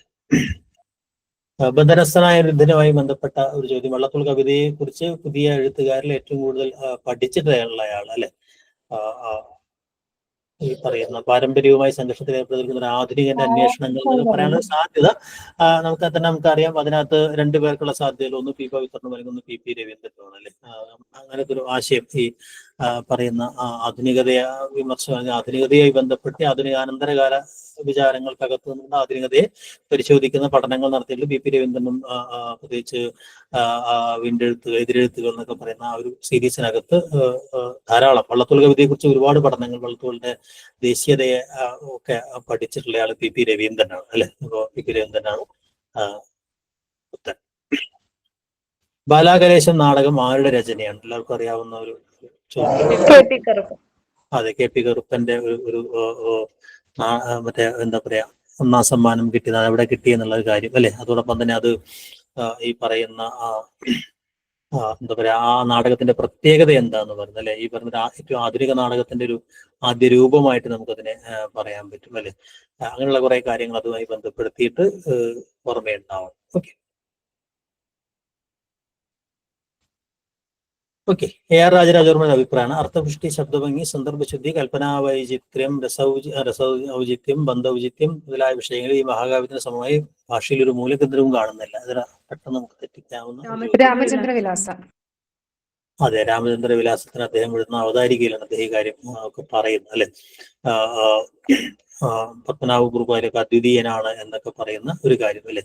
സംസ്കൃതത്തിൽ പോലും ഈ പറയുന്ന, പ്രത്യേകിച്ച് അദ്ദേഹം ഈ പറയുന്ന എന്താ പറയാ പ്രാസഭംഗിയും അങ്ങനത്തെ ചില കാര്യങ്ങളൊക്കെയാണ് അതിനകത്ത് പറ്റും. ഈ നാടോടി ഭാഷ കൊണ്ട് തന്നെ അദ്ദേഹം സൃഷ്ടിക്കുന്നു എന്നൊക്കെ പറയുന്ന ഒരു കാര്യം അല്ലെ. എന്നിട്ട് അദ്ദേഹം പറയുന്ന ഒരു കാര്യമുണ്ട്, 4-5 കൊല്ലം മുന്നേ വരെയെന്ന് വെച്ചിട്ടുണ്ടെങ്കിൽ ഭാഷാഭൂഷണത്തിലും ഒക്കെ ഞാൻ എന്താ പറയാ, എനിക്ക് വേണ്ടത്ര ഉദാഹരണ പദ്യങ്ങൾ കിട്ടാത്തതിന്റെ ഒരു പ്രശ്നം പരിഹരിക്കുമായിരുന്നു എന്നൊക്കെ പറയുന്ന കമന്റൊക്കെ ആ ഒരു അവതാരികയ്ക്കകത്താണ് ഉള്ളത്. വ്യാകരണപരമായി വേറിട്ട് നിൽക്കുന്ന പദം ഏത് എന്നുള്ളതാണ് അല്ലെ. ഏതാണ്? നടപ്പാണ്. അതെ, നടപ്പ്. ചെരുപ്പ് എന്നായിരുന്നു ടൈപ്പ് മാറി വന്നത് അല്ലെ. നടപ്പ് എന്നാണ് അല്ലെ. ബാക്കിയൊക്കെ നാമശബ്ദങ്ങളാണ്. നടപ്പ് എന്ന് പറഞ്ഞാൽ എന്താണ്? നടപ്പ് നമ്മൾ കഴിഞ്ഞ ക്ലാസ്സിൽ ചർച്ച ചെയ്തതാണ് അല്ലെ. നടപ്പ് എന്നൊക്കെ പ്രസ്ഥാനം നടക്കുക എന്ന് പറയുന്ന ഒരു ക്രിയയിൽ നിന്നുണ്ടായ നാമമാണ് അല്ലെ. ക്രിയയിൽ നിന്നുണ്ടാവുന്ന നാമത്തിന് നമ്മൾ എന്താ പറയാ? കൃത്ത് എന്ന് പറയാം അല്ലെ. കൃത്ത് തന്നെ രണ്ടു തരത്തിലുണ്ട്, കൃതികൃത്തും ഉണ്ട്, കാലകൃത്തും. അപ്പൊ ഏതാവും? അങ്ങനെ കണക്ട് ചെയ്ത് അങ്ങനെ ആലോചിച്ചാലാണ് നമുക്ക് കൂടുതൽ നമുക്ക് ആ ഒരു പറഞ്ഞ സാധനങ്ങൾ കുറച്ചുകൂടെ വിരിഞ്ഞ് കിട്ടുക അല്ലെ. അത് കൃതികൃത്താണ്. കരകൃത്താവുമ്പോൾ ഉണ്ടാവുന്ന ഒരു ഉദാഹരണം അപ്പൊ ആലോചിച്ച് നോക്കുക. അങ്ങനെ നമ്മൾ പഠിക്കുക എന്നുള്ളതാണ് ഒരു രീതി എന്ന് പറയുന്നത് അല്ലെ.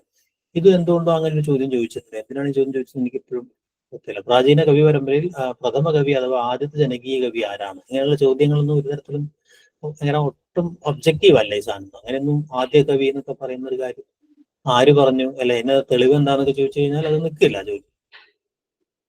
അതൊക്കെ എവിടെയെങ്കിലും കണ്ട പരാമർശങ്ങളിൽ നിന്നോ ആനുഷംഗികമായ ചില പരാമർശങ്ങളൊക്കെ ചോദ്യങ്ങളാക്കി മാറ്റുമ്പോണ്ടാവുന്ന ഒരു കുഴപ്പം അല്ലെ.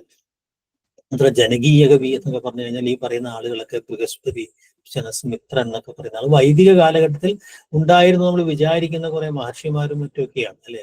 അന്ന് ജനം എന്നൊക്കെ പറഞ്ഞ സങ്കല്പം, ജനകീയം എന്നൊക്കെ പറയുന്ന സാധനം എന്താന്ന് വെച്ചാൽ അപ്പൊ അങ്ങനെയൊക്കെയുള്ള എന്താ പറയാ മണ്ടൻ എന്ന് പറയാവുന്ന ചോദ്യങ്ങളും നമ്മൾ പ്രതീക്ഷിക്കണം അർത്ഥത്തിൽ അല്ലെ. ഉത്തരം അവർ കൊടുത്തിരിക്കുന്ന ഉശനസ് എന്ന് പറയുന്ന ഉത്തരമാണ് കൊടുത്തിരിക്കുന്നത്. അതിനകത്ത് ഒരു ആദ്യ ഈ പറയുന്ന സംഹിതാകാലത്ത് തന്നെ ഉണ്ടായിരുന്ന ഒരു കവി എന്ന ഒരു അർത്ഥത്തിലാണ് പല എന്താ പറയാ പല സംഗതികളിലും ഈ ഭഗവത്ഗീതയിലൊക്കെ അനുസ്മരിക്കപ്പെടുന്ന ഒരാൾ എന്നുള്ള രീതിയിലൊക്കെ ആയിരിക്കാം അത് ഒരു പക്ഷേ ഉത്തരമായി കൊടുത്തിരിക്കുക. എന്തായാലും അങ്ങനത്തെ ചോദ്യം ചോദിക്കാൻ പാടില്ലാത്തൊരു ചോദ്യം അല്ലെ. പക്ഷേ സംസ്കൃത കാവ്യശാസ്ത്രവുമായി ബന്ധപ്പെടുത്തിയ ചോദ്യമായിരിക്കാം. നാനൃഷി കവി എന്നാരംഭിക്കുന്ന ശ്ലോകം ആരുടേതാണ് എന്നുള്ളതാണ് അല്ലെ. അല്ലെ എന്ന് പറയുന്ന ആ ഒരു വളരെ പ്രസിദ്ധമായിട്ടുള്ള കാര്യം. ഋഷി അല്ലാത്തവൻ കവിയല്ല അല്ലെ. അയാൾ ഋഷിയെ പോലെ ഈ ത്രികാലജ്ഞാനിയാകണം എന്നൊക്കെ പറഞ്ഞ ആ ഒരു ഭട്ടതൗതന്റേതാണ് പറയാം അല്ലെ. ധ്വനിയെ കാവ്യത്തിന്റെ ഡാഷ് ആയി അവരോധിച്ചിരിക്കുന്നു എന്നുള്ളതാണ് ഭയങ്കര പ്ലെയിൻ ആയൊരു ചോദ്യമാണ്. എന്താ ചോദ്യം നമുക്ക് മനസ്സിലാവില്ല. ആത്മാവ് എന്ന് പറയുന്ന വളരെ അല്ലെ അദ്ദേഹത്തിന്റെ വളരെ പ്രസിദ്ധമായിട്ടുള്ള ആ ഒരു വരി അങ്ങ് എടുത്തതായിരിക്കും. കാവ്യസ്യാത്മാവ് ധ്വനിധി എന്ന് പറയുന്ന ആ ഒരു അതിന്റെ തുടക്കത്തിൽ ഒന്നാം ഉദ്യോഗത്തിൽ അദ്ദേഹം ആമുഖമായിട്ട് പറയുന്ന അല്ലെ ധ്വന്യാലോകത്തിൽ പറയുന്ന ഒരു കാര്യം എടുത്തിട്ടൊരു ചോദ്യം അങ്ങ് ചോദിച്ചതായിരിക്കും അല്ലെ. ഈ ചോദ്യവും കുറച്ച് പ്രശ്നമുണ്ട് അല്ലെ. ശാന്തമാണ് പ്രകൃതി രസം എന്ന് ആരാണ് സിദ്ധാന്തിക്കുന്നത് എന്നുള്ളതാണ് അല്ലെ. അവിടെ അങ്ങനെ ഒരു കൃത്യതയില്ലായ്മ. അഭിനവഗുപ്തനാണ് അല്ലെ. അപ്പൊ നമ്മൾ അഭിനവഗുപ്തനാണ്. ശാന്തം മഹാരസമാണെന്ന് പറഞ്ഞാൽ എല്ലാ രസവും ഇതാവുന്ന ഒരു സംഗതിയാണെന്നൊക്കെ പറയുന്നല്ലോ. പ്രകൃതി രസം എന്ന് പറയുന്ന ഒരു ടൈമിനാണ് വലിയ ഇമ്പോർട്ടൻസ് ഒന്നുമില്ല. പക്ഷെ ചോദ്യം വന്നത് അങ്ങനെയാണ്. എന്ത് തന്നെ ചോദിച്ചാൽ അഭിനവഗുപ്തനാണ് ശാന്തരസവുമായി ബന്ധപ്പെട്ട എല്ലാ ചോദ്യങ്ങൾക്കും നമുക്ക് ഉത്തരം എഴുതാൻ കഴിയാവുന്ന ഒരാൾ അല്ലെ. ചോദ്യരൂപത്തിലുള്ള വാചകങ്ങളുടെ ഒടുവിൽ ചേർക്കുന്ന ചിഹ്നം എന്താണ് എന്നാണ്? കാഗു. അതെ, കാഗു എന്നുള്ളതാണ്. ചിഹ്നനുമായി ബന്ധപ്പെട്ട് നമ്മൾ ഈ പറഞ്ഞ വിക്ഷേപിണി എന്താണ്, കാഗു എന്താണ്, വിശ്ലേഷം എന്താണ് അല്ലെ. അങ്ങനെയൊക്കെയുള്ള കാര്യങ്ങൾ നമുക്ക് എപ്പോഴും ഒരു വിശ്ലേഷം പോലുള്ള കാര്യങ്ങൾ അല്ലെ. രോധിനി എന്ന് പറയുന്നതുണ്ട് അല്ലെ. സമുച്ചയമുണ്ട്, ശൃംഖലയുണ്ട്, കോഷ്ടം എന്നൊക്കെ പറയുന്ന അതിന്റെ ബ്രാക്കറ്റിൽ നിന്നൊക്കെ പറയുന്ന പേരുകൾ എന്താണെന്നുള്ളതിൽ ഏതെങ്കിലും ഒന്ന് ചോദിക്കാനുള്ള സാധ്യതയുണ്ട്. അപ്പൊ അത് ഒന്ന് ഓർക്കേണ്ടതാണ്. റിപ്പബ്ലിക് എന്ന ഗ്രന്ഥം രചിച്ചതാര എന്നുള്ള ചോദ്യമാണ്. വളരെ ഇതായൊരു ചോദ്യമാണ് അല്ലെ. എല്ലാവർക്കും അറിയാവും പ്ലാറ്റോ ആണ് എന്നറിയാം അല്ലെ. ആദർശ രാഷ്ട്രം എങ്ങനെയായിരിക്കണം എന്നൊക്കെ പറയുന്ന അദ്ദേഹത്തിന്റെ വളരെ പ്രസിദ്ധമായ കൃതിയാണ് അല്ലെ. ഔചിത്യത്തെ സാഹിത്യയുടെ നിയാമകവും നിർണായകവുമായ തത്വം എന്ന നിലയിൽ ഉയർത്തിയത് ആര് എന്നുള്ള ചോദ്യം ഇവിടെയാണ് ചോദിച്ചിരിക്കുന്നത് അല്ലെ. അരിസ്റ്റോട്ടിൽ നിന്നും ലോങ്കിനസ് എന്നും ഹോറസ് എന്നും ഇവയൊന്നും അല്ല അല്ലെ. ഔചിത്യം എന്ന് പറയുന്ന ഒരു പ്രധാനപ്പെട്ട സങ്കല്പനത്തെ ഒരിക്കലും പാശ്ചാത്യ തത്വചിന്തകന്മാർ കൊണ്ടുവന്നിട്ടില്ല കാലഘട്ടങ്ങളിൽ. ഗ്രീക്ക് ആ കാലഘട്ടം നമുക്കറിയാം അല്ലെ. അതുകൊണ്ട് അവിടെ ഉത്തരം ഇവയൊന്നുമല്ല എന്ന് പറയുന്ന ആ ചോദ്യം പക്ഷെ ചോദിക്കേണ്ടത് ഇന്ത്യൻ ഈസ്തറ്റിക്സിലായിരുന്നു എന്നുള്ളതാണ് കാര്യം അല്ലെ. ഇവയൊന്നുമല്ല എന്നുള്ളതാണ് എന്റെ ഒരു ഉത്തരവായിട്ട് കൊടുത്തിരിക്കുന്നത്. ഇവയൊന്നുമല്ല എന്നുള്ള ഒരു ഉത്തരം തന്നെ അത്ര നല്ല ഒരു ഓപ്ഷനായിട്ട് നല്ല ക്വസ്റ്റ്യൻ പേപ്പറുകളിൽ വരാൻ പാടില്ല എന്നുള്ളതാണ്. ഓക്കെ, ഇതും വളരെ ഡയറക്റ്റ് ആയ ഒരു ചോദ്യമാണ്. അപ്പൊ ഈ തിയറിയിൽ വളരെ ബേസിക് ആയ ചോദ്യങ്ങളാണ് വന്നിരിക്കുന്നത്. ബയോഗ്രഫിയ ലിറ്റററി അല്ലെങ്കിൽ തെറ്റായ ചോദ്യങ്ങൾ. ബയോഗ്രഫിയ ലിറ്റററിയ എന്ന് പറയുന്ന ഗ്രന്ഥം രചിച്ചതാണ് എന്നുള്ളതാണ് അല്ലെ. എല്ലാവർക്കും അറിയാം അല്ലെ. അതെ, കോളറിജിന് വളരെ പ്രസിദ്ധമായിട്ടുള്ള ഒരു ആത്മകഥാംശ സ്വഭാവത്തിലുള്ള നമ്മൾ പറഞ്ഞിട്ടുണ്ട് അല്ലെ. പ്രൈമറി ഇമാജിനേഷൻ, സെക്കൻഡറി ഇമാജിനേഷൻ, അങ്ങനെ കുറെ കാര്യങ്ങളൊക്കെ നമ്മളോട് പറഞ്ഞിട്ടുണ്ട് നേരത്തെ ക്ലാസ്സിൽ അല്ലെ. കാവ്യം അവ്യക്തികമായതിനാൽ വിമർശനം പിടിക്കേണ്ടത് കാവ്യത്തെയാണ്, കവിയെ അല്ല എന്ന് പറഞ്ഞതാണ് എന്ന് പറയുന്നത് അല്ലെ. അതെ, തിയറി ഓഫ് ഇംപേഴ്സണലൈസേഷൻ എന്ന് പറഞ്ഞ സാധനം അവ്യക്തീകരണം എന്ന് പറഞ്ഞാൽ തന്നെ നമുക്കത് എലിയറ്റിലേക്ക് ഡയറക്റ്റ് പോകാൻ പറ്റുന്നുള്ളതാണ് അല്ലെ. ഇതും വളരെ ഡയറക്റ്റ് ആയ ഒരു ചോദ്യമാണ്. അപ്പൊ ഈ ഇവിടെ നോക്കിയാൽ ലിറ്റററി തിയറീസ് വളരെ പ്ലെയിൻ ആയ ചോദ്യങ്ങളാണ് ചോദിക്കുന്നത്. There is nothing outside text എന്ന് പറഞ്ഞത് ആരാണ് അല്ലെ. അദ്ദേഹത്തിന് വളരെ പ്രസിദ്ധമായിട്ടുള്ള പ്രയോഗം കൂടിയാണ് അല്ലെ. ഈ ലോഗോസെൻട്രിസത്തിനൊക്കെ എതിരായിട്ട് അദ്ദേഹം കൊണ്ടുവരുന്ന ഒരു സാധനം അല്ലെ. ടെക്സ്റ്റിന് പുറത്ത് അതിന്റെ കോൺടെക്സ്റ്റോ മറ്റൊന്നും അല്ല, ടെക്സ്റ്റ് തന്നെയാണ് എല്ലാം എന്ന് പറഞ്ഞത് അല്ലെ, ദറീദയാണ് എന്ന് നമുക്കറിയാം അല്ലെ. മലയാള നോവലിനെ ആസ്പദമാക്കി തിരക്കഥ രചിച്ച ആദ്യ മലയാള സിനിമയാണ്. സിനിമയുമായി ബന്ധപ്പെട്ട് കൃഷിയുമായി ബന്ധപ്പെട്ട ചോദ്യം അങ്ങനെയാണ് വന്നിരിക്കുന്നത് അല്ലെ. ഏതാണത്? എല്ലാവർക്കും അറിയാവുന്ന ഉത്തരവാണ് അല്ലെ. അതെ, മാർത്താണ്ഡവർമ്മയാണ്. സി വി രാമൻപിള്ളയുടെ നോവലിനെ ആസ്പദമാക്കിയിട്ട് പി വി റാവു എന്ന് പറയുന്ന ആളല്ലേ. അത് എനിക്ക് രണ്ടാമത്തെ സിനിമ അല്ലെ, 1933 ഒരു ബ്ലാക്ക് ആൻഡ് വൈറ്റ് ഒരു നിശബ്ദ ചിത്രമാണ് അല്ലെ. ഈ പറയുന്ന ടൈറ്റിലോടുകൂടിയൊക്കെ വന്നിട്ടുള്ള ആ ഒരു സിനിമയാണ്. വളരെ പ്രസിദ്ധമായ ഒരു സിനിമയാണ്. തിരുവനന്തപുരം ക്യാപിറ്റൽ തിയേറ്ററിൽ ആദ്യ പ്രദർശനത്തിൽ തന്നെ അത് കോപ്പിറൈറ്റിന്റെ പ്രശ്നം വന്നുകൊണ്ട് കമലാലയ ബുക്ക് ഡിപ്പോയുമായി ബന്ധപ്പെട്ട് മാർത്താണ്ഡവർമ്മ എന്നുള്ള നോവലിന്റെ എന്താ പറയുക കോപ്പിറൈറ്റ് വാങ്ങിക്കാതെയാണ് സിനിമ ചെയ്യുന്നതുകൊണ്ട് ആ സിനിമ അവിടെ വെച്ച് അതിന്റെ പ്രദർശനം തടയപ്പെടുകയും പിന്നീട് സിനിമ ഒരിക്കലും പുറത്തു വന്നിട്ടില്ല എന്ന് പറയുന്ന ഒരു കാര്യം അല്ലെ. അപ്പൊ മലയാളത്തിൽ ആദ്യമായി കോപ്പിറൈറ്റിന്റെ ഇഷ്യൂ ഉണ്ടായ സിനിമ ഏതാണെന്നൊക്കെ ചോദിച്ചാൽ ഒക്കെ മാർത്താണ്ഡവർമ്മയാണ് ഉത്തരം എന്നുള്ളത് അല്ലെ. അതുമായി ബന്ധപ്പെട്ട കുറച്ച് കാര്യങ്ങൾ ഓർമ്മയുണ്ടാവും അല്ലെ. ലോകത്ത് ആദ്യമായി സിനിമാ പ്രദർശനം നടത്തിയ ലൂമിയർ സഹോദരന്മാരുടെ സഹായിയാണ് ഇന്ത്യയിൽ ആദ്യ സിനിമാ പ്രദർശനം നടത്തിയത്. ഏത് വർഷം എന്നുള്ളതാണ്? 1996. 1996 95 ഇവർ സിനിമ കാണിക്കുന്നത്. ലൂമിയർ ബ്രദേഴ്സ് അല്ലെ, പാരീസിൽ ഒരു കഫേയിലാണ് ഈ പറയുന്ന അവിടെ അടുത്ത ഒരു 5-6 ചെറിയ സിനിമകളുടെ വിഷ്വൽസിന്റെ ചില കഷ്ണങ്ങളൊക്കെ അത് ഈ പറയുന്ന ബോംബെയിലാണ്. പിന്നീട് ഈ പറയുന്ന വാട്സൺ ഹോട്ടലിലാണ് 1996 ഈ പറയുന്ന സാധനങ്ങളുടെ ഒരു സ്ക്രീനിങ് നടക്കുകയും ആളുകൾ പലതും അല്ലെ 6 ഷോർട്ട് ഫിലിമാണ് പ്രദർശിപ്പിച്ചാൽ അത് കണ്ട ആളുകൾ എഴുന്നേറ്റ് ഓടുകയൊക്കെ ചെയ്തു എന്നൊക്കെ പറയുന്ന കഥകളൊക്കെ നമ്മൾ വായിച്ചിട്ടുണ്ട്. ഓക്കെ. എസ് ജോസഫിന്റെ ദളിത് സാഹിത്യരചനയായ കറുത്ത കല്ല് ഏത് സാഹിത്യ വിഭാഗത്തിൽപ്പെടുന്നു എന്ന് പറയുന്നത് അല്ലെ. ഇതിനടുത്ത ചോദ്യങ്ങൾ അതെ എസ് ജോസഫിന്റെ പേരെന്താണെന്ന് ചോദിക്കുന്നത് പോലെ തന്നെ ഒരു ചോദ്യമാണ് അല്ലെ. മലയാളം പഠിക്കുന്നവരെ സംബന്ധിച്ചിടത്തോളം അത് കവിതയാണെന്ന് നമുക്കറിയാവുന്ന അല്ലെ. എസ് ജോസഫിന്റെ കറുത്ത കല്ലിന് വലിയ പ്രത്യേകതകളുണ്ട് അല്ലെ. മലയാളത്തിലൊരു ദളിത് കവിതയുടെ ഒരു പാരമ്പര്യം അല്ലെങ്കിൽ അതിന്റെ ഒരു ദളിത് കവിത എന്ന് പറഞ്ഞ സാധനം പ്രത്യേകിച്ച് ആധുനികാനന്തരതയുടെ ഒരു വിച്ഛേദത്തിനകത്തുള്ള ആദ്യ ദളിത് കവിതയുടെ അടയാളം എന്ന രീതിയിലാണ് ജോസഫിന്റെ ആദ്യ കളക്ഷനാണ് ഈ കറുത്ത കല്ല് എന്നൊക്കെ പറയുന്ന കവിത വരുന്നത് നമുക്കറിയാം. അപ്പൊ അതുകൊണ്ട് തന്നെ ഈ അടിച്ചമർത്തപ്പെടുന്നവന്റെ അല്ലെ മാത്രം ജോസഫിന്റെ ഒരു തരം ഭാഷയുടെ രീതിയും അല്ലെ കറുപ്പ് എന്ന് പറഞ്ഞ സാധനത്തെ ആ രീതിയിൽ അവതരിപ്പിക്കുന്ന അതിന്റെ ഒരു അനുഭവത്തെ ഈ പറയുന്ന ഓർമ്മയുടെ ഒരു അനുഭവമായിട്ടൊക്കെ അവതരിപ്പിക്കുന്ന കവിതയാണ് ഈ കറുത്ത കല്ല് എന്ന് പറഞ്ഞൊരു കവിത. അപ്പൊ അത് കറുത്ത കല്ല് എന്നുള്ള കവിത വളരെ പ്രധാനപ്പെട്ട കവിതയാണ്. പക്ഷെ ചോദ്യം വളരെ തെറ്റായ ആംഗിളിലാണ് അത് ചോദിച്ചത്. കൊച്ചരേത്തി എന്ന് പറയുന്നത് സ്ഥിരം ചോദിക്കുന്ന ഒരു ചോദ്യമാണ് അല്ലെ. ഏത് ആദിവാസി സമൂഹത്തിന്റെ ജീവിതമാണ് ചിത്രീകരിക്കുന്നത് എന്ന് പറയുന്നത് അല്ലെ. അല്ലെ, അദ്ദേഹം ഒരു ആദിവാസി വിഭാഗത്തിൽപ്പെട്ട ഒരു എഴുത്തുകാരാണ്. ദളിത് സാഹിത്യമല്ല തന്റെ സാഹിത്യം എന്ന് പ്രഖ്യാപിച്ചതാണ്. താൻ ആദിവാസി സാഹിത്യകാരനാണെന്ന് അദ്ദേഹം പറയുന്നത് അല്ലെ. അത് ഇപ്പൊ ഈ അദ്ദേഹത്തിന്റെ ഏറ്റവും പ്രസിദ്ധമായ കൃതി കൊച്ചരേത്തിയാണ് അല്ലെ. അതിന് കേരള സാഹിത്യ അക്കാദമി അവാർഡ് അല്ലെ 99 കിട്ടിയിട്ടുണ്ട് അല്ലെ. അദ്ദേഹത്തിന്റെ ആദ്യത്തെ കൃതിയാണ് അല്ലെ. അങ്ങനെയുള്ള കുറെ കാര്യങ്ങൾ ഈ പറഞ്ഞ കൊച്ചരേത്തിയും അതിന്റെ തുടർ നോവലുകളെ കുറിച്ച് നമുക്ക് ഓർമ്മയുണ്ടാവും. പെണ്ണെഴുത്ത് സ്ഥിരം പരീക്ഷയ്ക്ക് ചോദിക്കുന്ന ചോദ്യമാണ്. പെണ്ണെഴുത്ത് എന്ന ചോദ്യം എന്ന പദം ആദ്യമായിട്ട് ഉപയോഗിച്ചത് ആരാണ്? നമുക്കറിയാവുന്ന വളരെ പ്ലെയിൻ ആയ ഉത്തരവാണ് അല്ലെ. സച്ചിദാനന്ദന്റെ ഒരു പ്രയോഗമാണ് അല്ലെ. അത് ഏതിലാണ് വന്നത്? ചിലപ്പോൾ അങ്ങനെ ചോദിക്കാം അല്ലെ.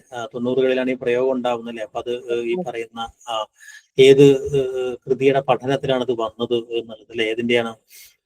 അതെ, ടീച്ചറിന്റെ പാവത്തറ എന്ന് പറയുന്ന ചെറുകഥ കളക്ഷൻ ഇതിനകത്താണ് അദ്ദേഹം ആദ്യമായിട്ട് ഈ ഒരു പെണ്ണെഴുത്ത് എന്ന് പറയുന്ന ഒരു ആശയം അദ്ദേഹം കൊണ്ടുവരുന്നത് അല്ലെ. അത് എക്രിച്ചർ ഫെമിനിൻ എന്ന് പറയുന്ന അല്ലെ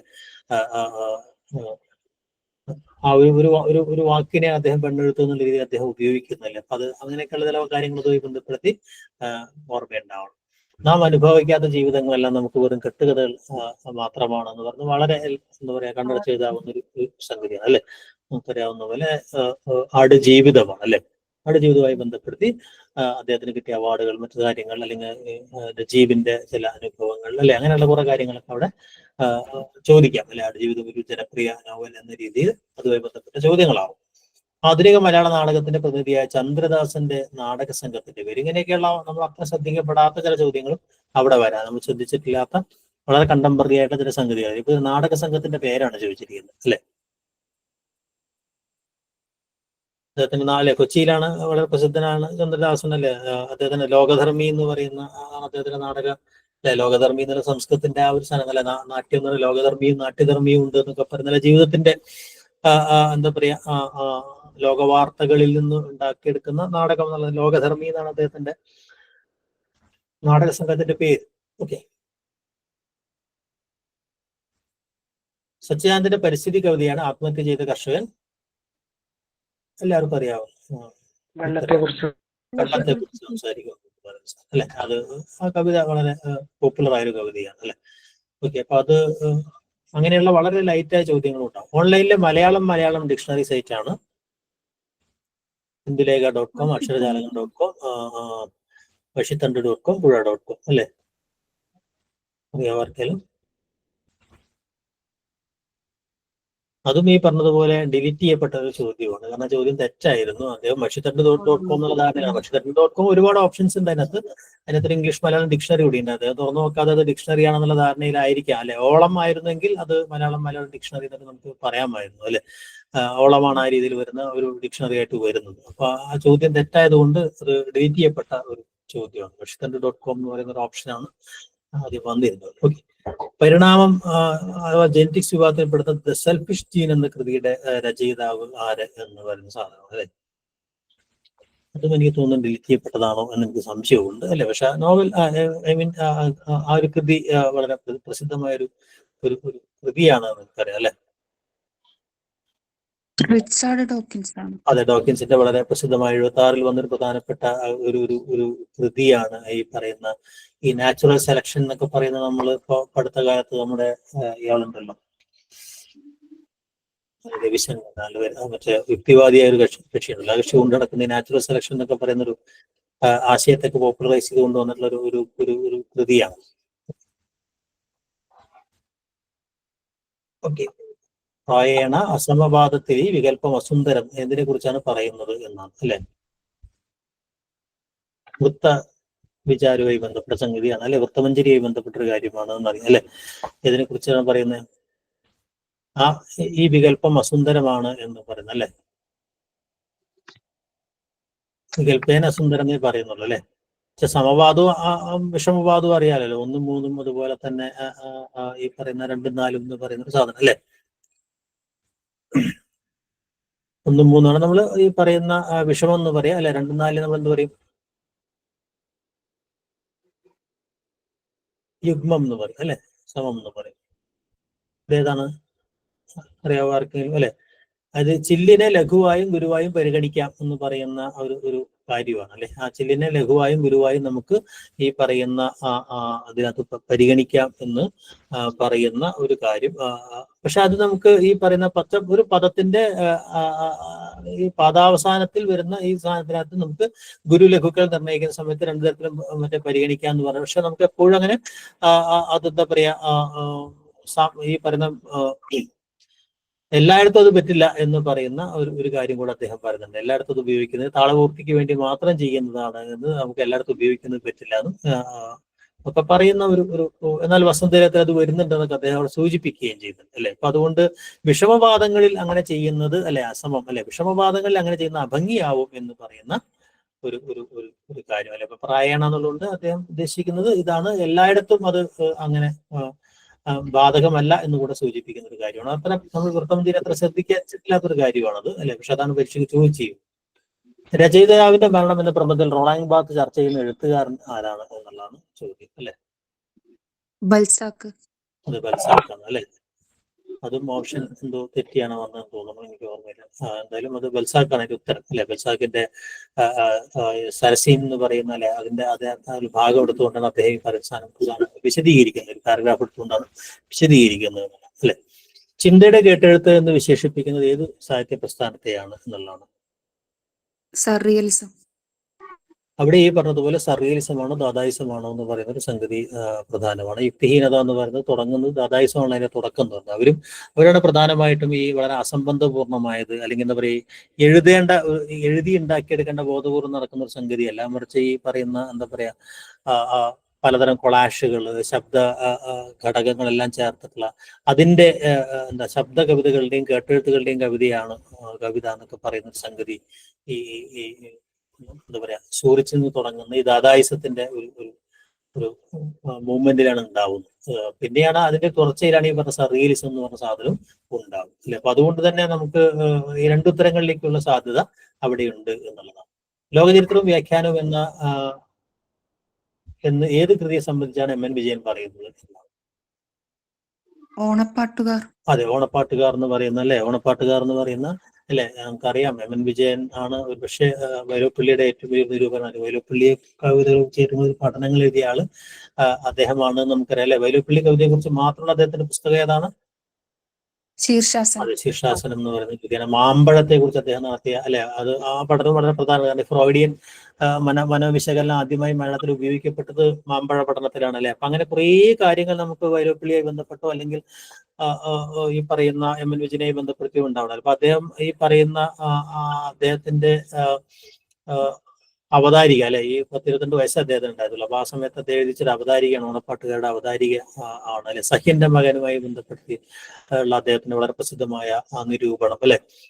അതിനോട് പ്രതികരിച്ചുകൊണ്ട് വൈലോപ്പിള്ളി എഴുതിയ കവിത ഏതാണ് അല്ലെ, അങ്ങനത്തെ കുറെ കാര്യങ്ങളൊക്കെ അതുമായി ബന്ധപ്പെട്ട ചോദ്യങ്ങളിൽ ഉണ്ടാവണം. ഓക്കെ. അന്തപ്രത്യയങ്ങൾ കൂടുതലായി ഉപയോഗിക്കുന്ന ഭാഷ ചർച്ച ചെയ്താണ്, അറബിക്കാണ് എന്നുള്ള കാര്യം നമ്മൾ ചർച്ച ചെയ്താണ്. ഇൻഫിക്സസ് എന്ന് പറഞ്ഞ സാധനം എന്താണ് അല്ലെ. ആധുനികതയെ രൂക്ഷമായി വിമർശിക്കുന്ന തായാട്ട് ശങ്കരന്റെ പുസ്തകം ഏത് എന്ന് പറയുന്നത് അല്ലെ? ആധുനികതയുടെ ജീർണമുഖം. അതെ, ആധുനികതയുടെ ജീർണമുഖം എന്ന് പറയുന്ന അതിനകത്താണ് അദ്ദേഹം പ്രധാനമായിട്ടും ഈ ആധുനികത വളരെ രൂക്ഷമായിട്ട് ഒരു തരത്തിലും അദ്ദേഹം എം ഗോവിന്ദനൊക്കെ സിന്റെ വിസ വാങ്ങിയ ആളാന്നൊക്കെ പറയുന്നത്, അങ്ങനെയൊക്കെ വളരെ പ്രത്യക്ഷമായി പറഞ്ഞാൽ ആ കാലഘട്ടത്തിൽ ആ പറയുന്ന സ്കൂളിലെ നിരൂപകന്മാർ പ്രൊഫസർ സുകുമാർ അഴീക്കോടായാലും മുണ്ടശ്ശേരി ആയാലും ഏത് സ്കൂളിലാണ് ഇവരൊക്കെ പഠിച്ചത് എന്നൊക്കെ ചോദിക്കുന്ന സാധനം അല്ലെ. വൈലോപ്പിള്ളി പറയുന്ന എല്ലാ ആളുകളും പൊതുവെ അന്ന് ഈ പറഞ്ഞ ആധുനികതയ്ക്കെതിരായിരുന്നു എന്ന് നമുക്ക് അറിയാവുന്ന ഒരു കാര്യമുണ്ട്. മാമാങ്ക പരാമർശമുള്ള പ്രഥമ മലയാള കൃതി ഏതാണ് എന്നുള്ളതാണ് അല്ലെ. കോകസന്ദേശമാണ് അല്ലെ. കോകസന്ദേശത്തിന്റെ മറ്റൊരു പേരെന്ത് എന്നുള്ള ചോദ്യം വരാം അല്ലെ. അതെ, ചക്രവാക സന്ദേശം പോലുള്ള സാധനങ്ങൾ അല്ലെ. അത് ഈ പറയുന്ന ഉടുനിൽ സന്ദേശത്തിന്റെ ആ ഒരു കാലത്ത് തന്നെ എഴുതപ്പെട്ട ഒരു സംഗതി. കോകസന്ദേശത്തിന്റെ ഒരു വഴിയായി ബന്ധപ്പെട്ട ചോദ്യമൊക്കെ നമ്മൾ നേരത്തെ ചോദിച്ചിട്ടുണ്ടായിരുന്നു അല്ലെ. അത് ഈ പറയുന്ന നാവായ തൊട്ടിട്ട് ഇതുവരെയുള്ള കൊല്ലം വരെയുള്ള അത് മുഴുവനും കിട്ടിയിട്ടില്ല അല്ലെ. 1096 ശ്ലോകങ്ങളൊക്കെ അത് കിട്ടിയിട്ടുള്ളൂ അല്ലെ. അതുമായി ബന്ധപ്പെട്ട കുറച്ച് വിവരങ്ങളൊക്കെ ഓർമ്മയുണ്ടാവണം അല്ലെ. ഭട്ടനായകൻ ഭുക്തിവാദം അവതരിപ്പിച്ചിട്ടുള്ള ഏത് ഗ്രന്ഥത്തിലാണ്? അദ്ദേഹത്തിന്റെ കൃതി നമ്മൾ നേരത്തെ ചർച്ച ചെയ്തതാണ് അല്ലെ. അതാണത് ഹൃദയദർപ്പണം. അതെ, ഹൃദയദർപ്പണമാണ് അല്ലെ. ചേരുംപടി ചേർത്ത് എഴുതുക എന്ന് പറഞ്ഞ പഴഞ്ചൊല്ല് പഠനങ്ങളാണ്, പഴഞ്ചൊല്ല് കളക്ഷൻസിന്റെ ഒരു ഇതാണ്. ആദ്യകാലത്ത് മിഷണറിമാർ ചെയ്തിട്ട് ഒരു പ്രധാനപ്പെട്ട പ്രവർത്തനം അതായിരുന്നു. നമുക്കറിയാം ഫോക്ലോറിന്റെ മേഖലയിൽ അല്ലെ. ഫോക്ലോറിന് വന്നൊരു ചോദ്യമാണ് അല്ലെ. പഴഞ്ചൊൽ മാല, പഴഞ്ചൊൽ പ്രപഞ്ചം, 4000 പഴഞ്ചൊല്ലുകൾ മലയാള ശൈലി നിഘണ്ടു അല്ലെ. ഇതിന്റെ ഓപ്ഷൻസ് ഏതൊക്കെയാണ് എന്നുള്ളതാണ് അല്ലെ. പഴഞ്ചൊൽ മാല ആരുടേതാണ്?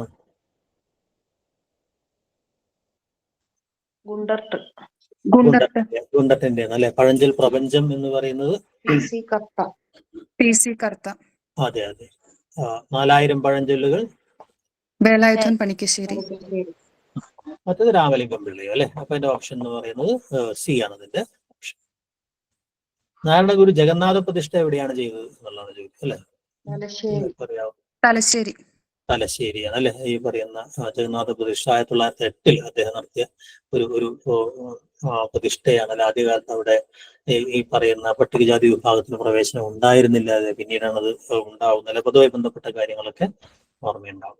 വിദ്യാർത്ഥികളുടെ പരമാവധി പങ്കാളിത്തം ഉറപ്പാക്കുന്ന ഏറ്റവും ഫലപ്രദമായ അധ്യാപന രീതി ഏത് എന്നുള്ളതാണ് ചോദ്യം. അത് ജനറൽ ചോദ്യങ്ങളിലേക്ക് വന്നു കഴിഞ്ഞാൽ അതെ, ചർച്ചാ രീതിയാണ് അതിനകത്ത് ഉള്ളത്. ഒരു സ്കൂളിലെ വിദ്യാഭ്യാസത്തിന്റെ ഗുണനിലവാരത്തിന് ഏറ്റവും പ്രധാനപ്പെട്ട സൂചകം താഴെ പറയുന്നവയിൽ ഏതാണ്? ഇതൊക്കെ ചെറിയ ഇംഗ്ലീഷിന്റെ ഒക്കെ ഒരു പാറ്റേണിൽ വരുന്ന ചോദ്യങ്ങളാണ്. ചെറിയ കൃഷിന് വേണ്ടി മാത്രം ജീവിക്കുന്ന ചോദ്യങ്ങളാണ് അല്ലെ. ഏതാണത്? വിദ്യാർത്ഥികളുടെ നേട്ടങ്ങൾ എന്നുള്ളതാണ് അല്ലെ. താഴെ പറയുന്നതിൽ ഏതാണ് ഒരു മികച്ച അധ്യാപകന്റെ ഗുണമല്ലാത്തത് എന്ന് പറയുന്നത് അല്ലെ. അതും വളരെ പ്ലെയിൻ ആയ ചോദ്യമാണ് നമ്മളെ സംബന്ധിച്ചിടത്തോളം അല്ലെ. നെറ്റിലെ പേപ്പർ 1 ആണെങ്കിൽ ചിലപ്പോൾ നമ്മളെ ഇംഗ്ലീഷിന്റെ ഒരു ബുദ്ധിമുട്ടുണ്ടൊക്കെ നമുക്ക് തെറ്റിക്കാൻ സാധിക്കും. മലയാളത്തിലാകുമ്പോൾ നമുക്ക് അങ്ങനത്തെ പ്രശ്നങ്ങളൊന്നുമില്ല അല്ലെ. ഇത് പക്ഷെ ആ ചോദ്യം ഒന്നും തലതിരിച്ച് ചോദിച്ചു എന്ന് മാത്രമേ ഉള്ളൂ അല്ലെ. ഏതാണ്? ഓപ്ഷൻ എ ആണ് അല്ലെ. ക്ലാസ്സിൽ കുറഞ്ഞ ഇടപെടൽ നടത്തുക എന്ന് പറഞ്ഞ കാര്യമാണ് അല്ലെ. മൂല്യ വിദ്യാഭ്യാസത്തിലൂടെ താഴെ പറയുന്നതിൽ ഏതാണ് കൈവരിക്കാൻ സാധിക്കുക എന്നുള്ളതാണ് അല്ലെ. തൊഴിൽ വൈദഗ്ധ്യം വികസിപ്പിക്കുക. അതെ, ഇപ്പൊ ഇതിനകത്ത് ഉള്ള ഒരു പ്രശ്നം എന്ന് പറഞ്ഞാൽ മൂല്യ വിദ്യാഭ്യാസത്തിനകത്ത് ഈ പ്രസ്ഥാനങ്ങളൊക്കെ പലതരത്തിലും വേണമെങ്കിൽ വരും അല്ലെ. പക്ഷെ ഓവറാൾ അതിനകത്ത് വരുന്ന ഒരു സംഗതി പറയുന്നത് വ്യക്തിത്വ വികസനം എന്ന് പറയുന്ന ഒരു സംഗതിയാണ്. സദ്ഗുണങ്ങൾ കൊടുക്കാൻ നമ്മൾ വാല്യൂ എഡ്യൂക്കേഷൻ എന്ന് പറഞ്ഞ സാധനത്തിനകത്ത് പ്രധാനപ്പെട്ട സാധനമായിട്ട് വരുന്നുണ്ട്. പക്ഷെ ഇതെല്ലാം ആഫ്റ്റർ ഓൾ എല്ലാം എന്താണ് ഈ പറയുന്നത് പോലെ വ്യക്തിത്വ വികസനം എന്ന് പറയുന്ന സാധനമാണ് അതിനകത്ത് ഒരു പ്രൈം ഒബ്ജക്റ്റീവായിട്ട് മാറുന്നത് അല്ലെ. യുക്തിസഹമായ പ്രക്രിയയിലൂടെ ഒരു സാഹചര്യത്തിലെ ആശയക്കുഴപ്പമോ നീക്കം ചെയ്യുന്നുള്ള ലക്ഷ്യബോധമുള്ള പ്രവർത്തനം ഉൾക്കൊള്ളുന്ന അധ്യാപന രീതി ഏതെന്നാണ് ചോദ്യം അല്ലെ. ഏതാണത്? പ്രോബ്ലം സോൾവിംഗ് പരിഹാരം അല്ലെ. പ്രോബ്ലം സോൾവിംഗ് മെത്തേഡ് എന്ന് പറഞ്ഞ സാധനത്തിന്റെ അല്ലെ ഒരു പ്രശ്നം ഐഡന്റിഫൈ ചെയ്യുക, അനലൈസ് ചെയ്യുക, എന്നിട്ട് അങ്ങനെ റിയൽ വേൾഡ് സിറ്റുവേഷൻസിനെ അഡ്രസ് ചെയ്യുന്ന തരം വിദ്യാഭ്യാസ രീതി അല്ലെ. ഭരണഘടനയുമായി ബന്ധപ്പെട്ട് നമുക്ക് ബുദ്ധിമുട്ടുണ്ടാക്കുന്ന കുറച്ച് ചോദ്യങ്ങളിൽ ഒരു ചോദ്യങ്ങളാണ് അല്ലെ. ഗ്രാമപഞ്ചായത്തുമായി ബന്ധപ്പെട്ട സംഗതി ഇന്ത്യൻ ഭരണഘടനയുടെ ഏത് അനുച്ഛേദമാണ് എന്നതാണ് ഗ്രാമപഞ്ചായത്തുമായി ബന്ധപ്പെട്ട സംഗതികൾ അല്ലെ വരുന്ന അല്ലെ. ഏത് അനുച്ഛേദവുമായി ബന്ധപ്പെട്ട കാര്യങ്ങളാണ്. പിന്നീട് അതിനുള്ള ലോസ് ഒക്കെ പിന്നീടാണ് വരുന്നത്. നേരത്തെ ഉണ്ടായിരുന്ന ഒരു അനുച്ഛേദവുമായി ബന്ധപ്പെട്ട അല്ലെ. ഏതാണത്? ആർട്ടിക്കിൾ 40 ആണ് അല്ലെ. ആർട്ടിക്കിൾ 40 ആണ് ഈ വരുന്നത് അല്ലെ. ഇത് ഈ പറയുന്ന സംസ്ഥാനങ്ങളോട് നിർദ്ദേശിക്കുകയാണ് ചെയ്യുന്നത്. ഈ പറയുന്ന എന്താ പറയാ പഞ്ചായത്തി രാജ് സംവിധാനം നടപ്പിലാക്കുന്നതിന്റെ പഞ്ചായത്തി രാജ് എന്ന് പറയുന്ന സാധനം അങ്ങനെ നിർദ്ദേശിക്കുന്ന കൂടിയാണ് ഈ പഞ്ചായത്തി രാജ് ഭരണഘടനയുടെ ഒരു അതിനകത്ത് വരികയാണ് ചെയ്യുന്നത്. അങ്ങനെയാണ് പഞ്ചായത്തി രാജ് നടപ്പിലാക്കുന്നത്. വളരെ കാലം കഴിഞ്ഞാണ് പഞ്ചായത്തി രാജ് നടപ്പിലാക്കുന്നതല്ലേ. അതുകൊണ്ട് തന്നെ പഞ്ചായത്ത് തല തെരഞ്ഞെടുപ്പ് ഈ തെരഞ്ഞെടുപ്പ് നടത്താനുള്ള ഉത്തരവാദിത്വം സംസ്ഥാന സർക്കാരിന്റെ നിർബന്ധിത ഉത്തരവാദിത്തമാക്കി മാറ്റുന്ന ഒരു സംഗതിയാണ് ഈ പറയുന്ന 40 എന്ന് പറയുന്നത് അല്ലെ. അപ്പൊ അത് ഈ പറയുന്ന സംസ്ഥാനത്തിന്റെ ഉള്ള ഈ പറയുന്ന നിർദ്ദേശക തത്വങ്ങൾ എന്ന് പറയുന്ന ഒരു ഭാഗത്ത് വരുന്ന ഒരു കാര്യമാണ്. ഇന്ത്യൻ ഭരണഘടനയിലെ ഡാഷ് അനുച്ഛേദം ഇന്ത്യയുടെ പരമാധികാരവും ഐക്യവും അഖണ്ഡതയും ഉയർത്തിപ്പിടിക്കാനും സംരക്ഷിക്കാനും പൗരന്മാരെ ചുമതലപ്പെടുത്തുന്നു. ഏത് അനുച്ഛേദമാണ് എന്ന് പറയുന്നത് അല്ലെ. അത് ഇന്ത്യൻ ജനതയുടെ ഉത്തരവാദിത്തമാണ് എന്നൊക്കെ പറയുന്ന ഒരു സാധനം അല്ലെ. അത് പിന്നീട് ഈ പറയുന്ന മറ്റേ 4A ഭാഗം 4A മൗലിക അവകാശങ്ങളുടെ ഒരു ഭാഗമായിട്ട് തന്നെ അത് കൊണ്ടുവരുന്നത് മൗലിക കർത്തവ്യങ്ങളായി ഈ 76ലാണ് പറഞ്ഞത്. ഇത് ഇന്ത്യയുടെ അഖണ്ഡത കാത്തു സൂക്ഷിക്കുക എന്ന് പറയുന്ന ഓരോ പൗരന്റെയും മൗലികമായ കർത്തവ്യമാണെന്ന് പറയുന്ന സദല്ല. 51AC ആണ് അതിന്റെ ഈ പറഞ്ഞ അനുച്ഛേദം എന്ന് പറയുന്നത്. പൗരന്മാരുടെ ഉത്തരവാദിത്തമാണ്. അതുകൊണ്ടാണ് ഈ ദേശദ്രോഹ നയങ്ങളൊക്കെ വളരെ ശക്തമായിട്ട് എന്താ പറയുക നമ്മുടെ കർത്തവ്യ വിലോപമായിട്ട് നമ്മൾ പ്രധാനമായിട്ടും വരുന്നത്. അല്ലെങ്കിൽ ഈ പറഞ്ഞ രാജ്യഭക്തിയോ അല്ലെങ്കിൽ ഇതുമായി ബന്ധപ്പെട്ട എന്തെങ്കിലും സംഗതികളെ നമ്മൾ അനുസരിക്കാതിരിക്കുകയോ മറ്റൊക്കെ ചെയ്യുന്ന സാധനങ്ങൾ അല്ലെ ഒരു വലിയ കുറ്റമായിട്ടൊക്കെ വരുന്ന ഒരു സംഗതി ഈ ഒരു ഭരണഘടനയുടെ ഈ സംഗതി വരുന്നതോടുകൂടിയാണ്.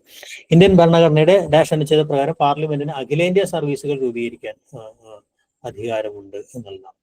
സിവിൽ സർവീസുമായി ബന്ധപ്പെട്ട കൗൺസിൽ ഓഫ് സ്റ്റേറ്റ്സ് പോലുള്ള അല്ലെ ഈ പറയുന്ന അഖിലേന്ത്യാ സർവീസുകൾ ഉണ്ടാക്കാൻ വേണ്ടി ലോക്സഭയിലും രാജ്യസഭയിലും അല്ലെ എത്ര സാധനങ്ങളൊക്കെ ഉണ്ടാക്കുന്ന സാധനം അല്ലെ. ആർട്ടിക്കിൾ 312 ആണ് ഉത്തരം. ആർട്ടിക്കിൾ 312 നമ്മൾ എത്ര പഠിച്ചാലും കുറെ ചോദ്യങ്ങൾ നമുക്ക് അറിയാത്ത മേഖലയിൽ വരും. നമ്മൾ ഭരണഘടനാ വിദഗ്ധം ഒന്നും അല്ലാത്തതുകൊണ്ട് കുറെ പ്രധാനപ്പെട്ട ചോദ്യങ്ങൾ പഠിക്കുക എന്നുള്ളത് മാത്രമാണ് പ്രധാനം അല്ലെ. ഇത് ഗ്രീൻ ട്രിബ്യൂണൽ നമ്മൾ അങ്ങനത്തെ ഒരു പരിസ്ഥിതി എന്ന് പറഞ്ഞ സാധനം പരീക്ഷയ്ക്ക് ചോദിക്കാറുണ്ട്. അപ്പൊ അതുകൊണ്ട് തന്നെ ഗ്രീൻ ട്രിബ്യൂണലിൽ മിനിമം എത്ര അംഗങ്ങൾ ഉണ്ടായിരിക്കണം എന്ന് ഉള്ള അതിന്റെ ഒരു ചോദ്യമാണ് അല്ലെ. എത്ര പേരാണ്? 10 പേര് വേണം എന്നുള്ളതാണ്. മിനിമം 10, പരമാവധി 20 എന്നാണ് അതിനൊരു ഘടനയൊക്കെ അതിനകത്ത് കൊടുത്തിട്ടുണ്ട്. ജുഡീഷ്യൽ ആളുകൾ ഉണ്ടാവണം അല്ലെ. അവയവം മാറ്റിവെക്കൽ ശസ്ത്രക്രിയയുമായി ബന്ധപ്പെട്ട അവയവം മാറ്റിവെക്കൽ നിയമവുമായി ബന്ധപ്പെട്ട ഒരു പ്രധാനപ്പെട്ട ഒരു സാധനമാണ് അല്ലെ. അപ്പൊ അതിനകത്ത് അത് ഈ എത്ര ദിവസത്തിനുള്ളിൽ അത് ഈ പറയുന്ന അല്ലെ പരാതി എന്ന് പറയുന്ന ഒരു സാധനമാണുള്ളത് അല്ലെ. അതിന് ഒരു ഡേയ്സിന്റെ കണക്കാണ് ഇവിടെ ചോദിച്ചിരിക്കുന്നത് അല്ലെ. കോടതി പരിഗണിക്കണമെങ്കിൽ എത്ര ദിവസത്തിനുള്ളിൽ എന്ന് പറയുന്ന ഒരു കാര്യം. 60 ദിവസമാണ് ഉത്തരം. ഓക്കെ. ഇന്ത്യയിൽ ദേശീയ സംസ്ഥാന തലങ്ങളിൽ ദാരിദ്ര്യം കണക്കാക്കുന്ന നോഡൽ ഏജൻസി ഏതാണ്? ദാരിദ്ര്യമായി ബന്ധം അതൊക്കെ ഈ പറയുന്ന പല ഏജൻസിക്കും വരുന്നൊരു കാര്യമാണ്. ഒരിക്കലും അറിയാവോ? പിന്നീട് ഒരു സംഗതിയാണ് നീതി ആയോഗ് എന്ന് പറയുന്നത് അല്ലെ. നീതി ആയോഗാണ് പ്രധാനമായിട്ട് അവരാണ് ഈ പോവർട്ടി ഇൻഡെക്സ് എന്ന് പറഞ്ഞ സാധനം പ്രസിദ്ധീകരിക്കുന്നത്. അപ്പൊ അത് പല പോവർട്ടി ഇൻഡെക്സും അവർ അതിനുള്ള കണക്കുകളൊക്കെ കൊണ്ടുവന്നത് ഒക്കെ ഈ രംഗരാജൻ ഇവരൊക്കെ കൊണ്ടുവന്ന് വലിയ കുഴപ്പത്തിലൊക്കെ ആവുകയൊക്കെ ചെയ്തു. നീതി ആയോഗിന്റെ ഒരു മേഖലയാണത്.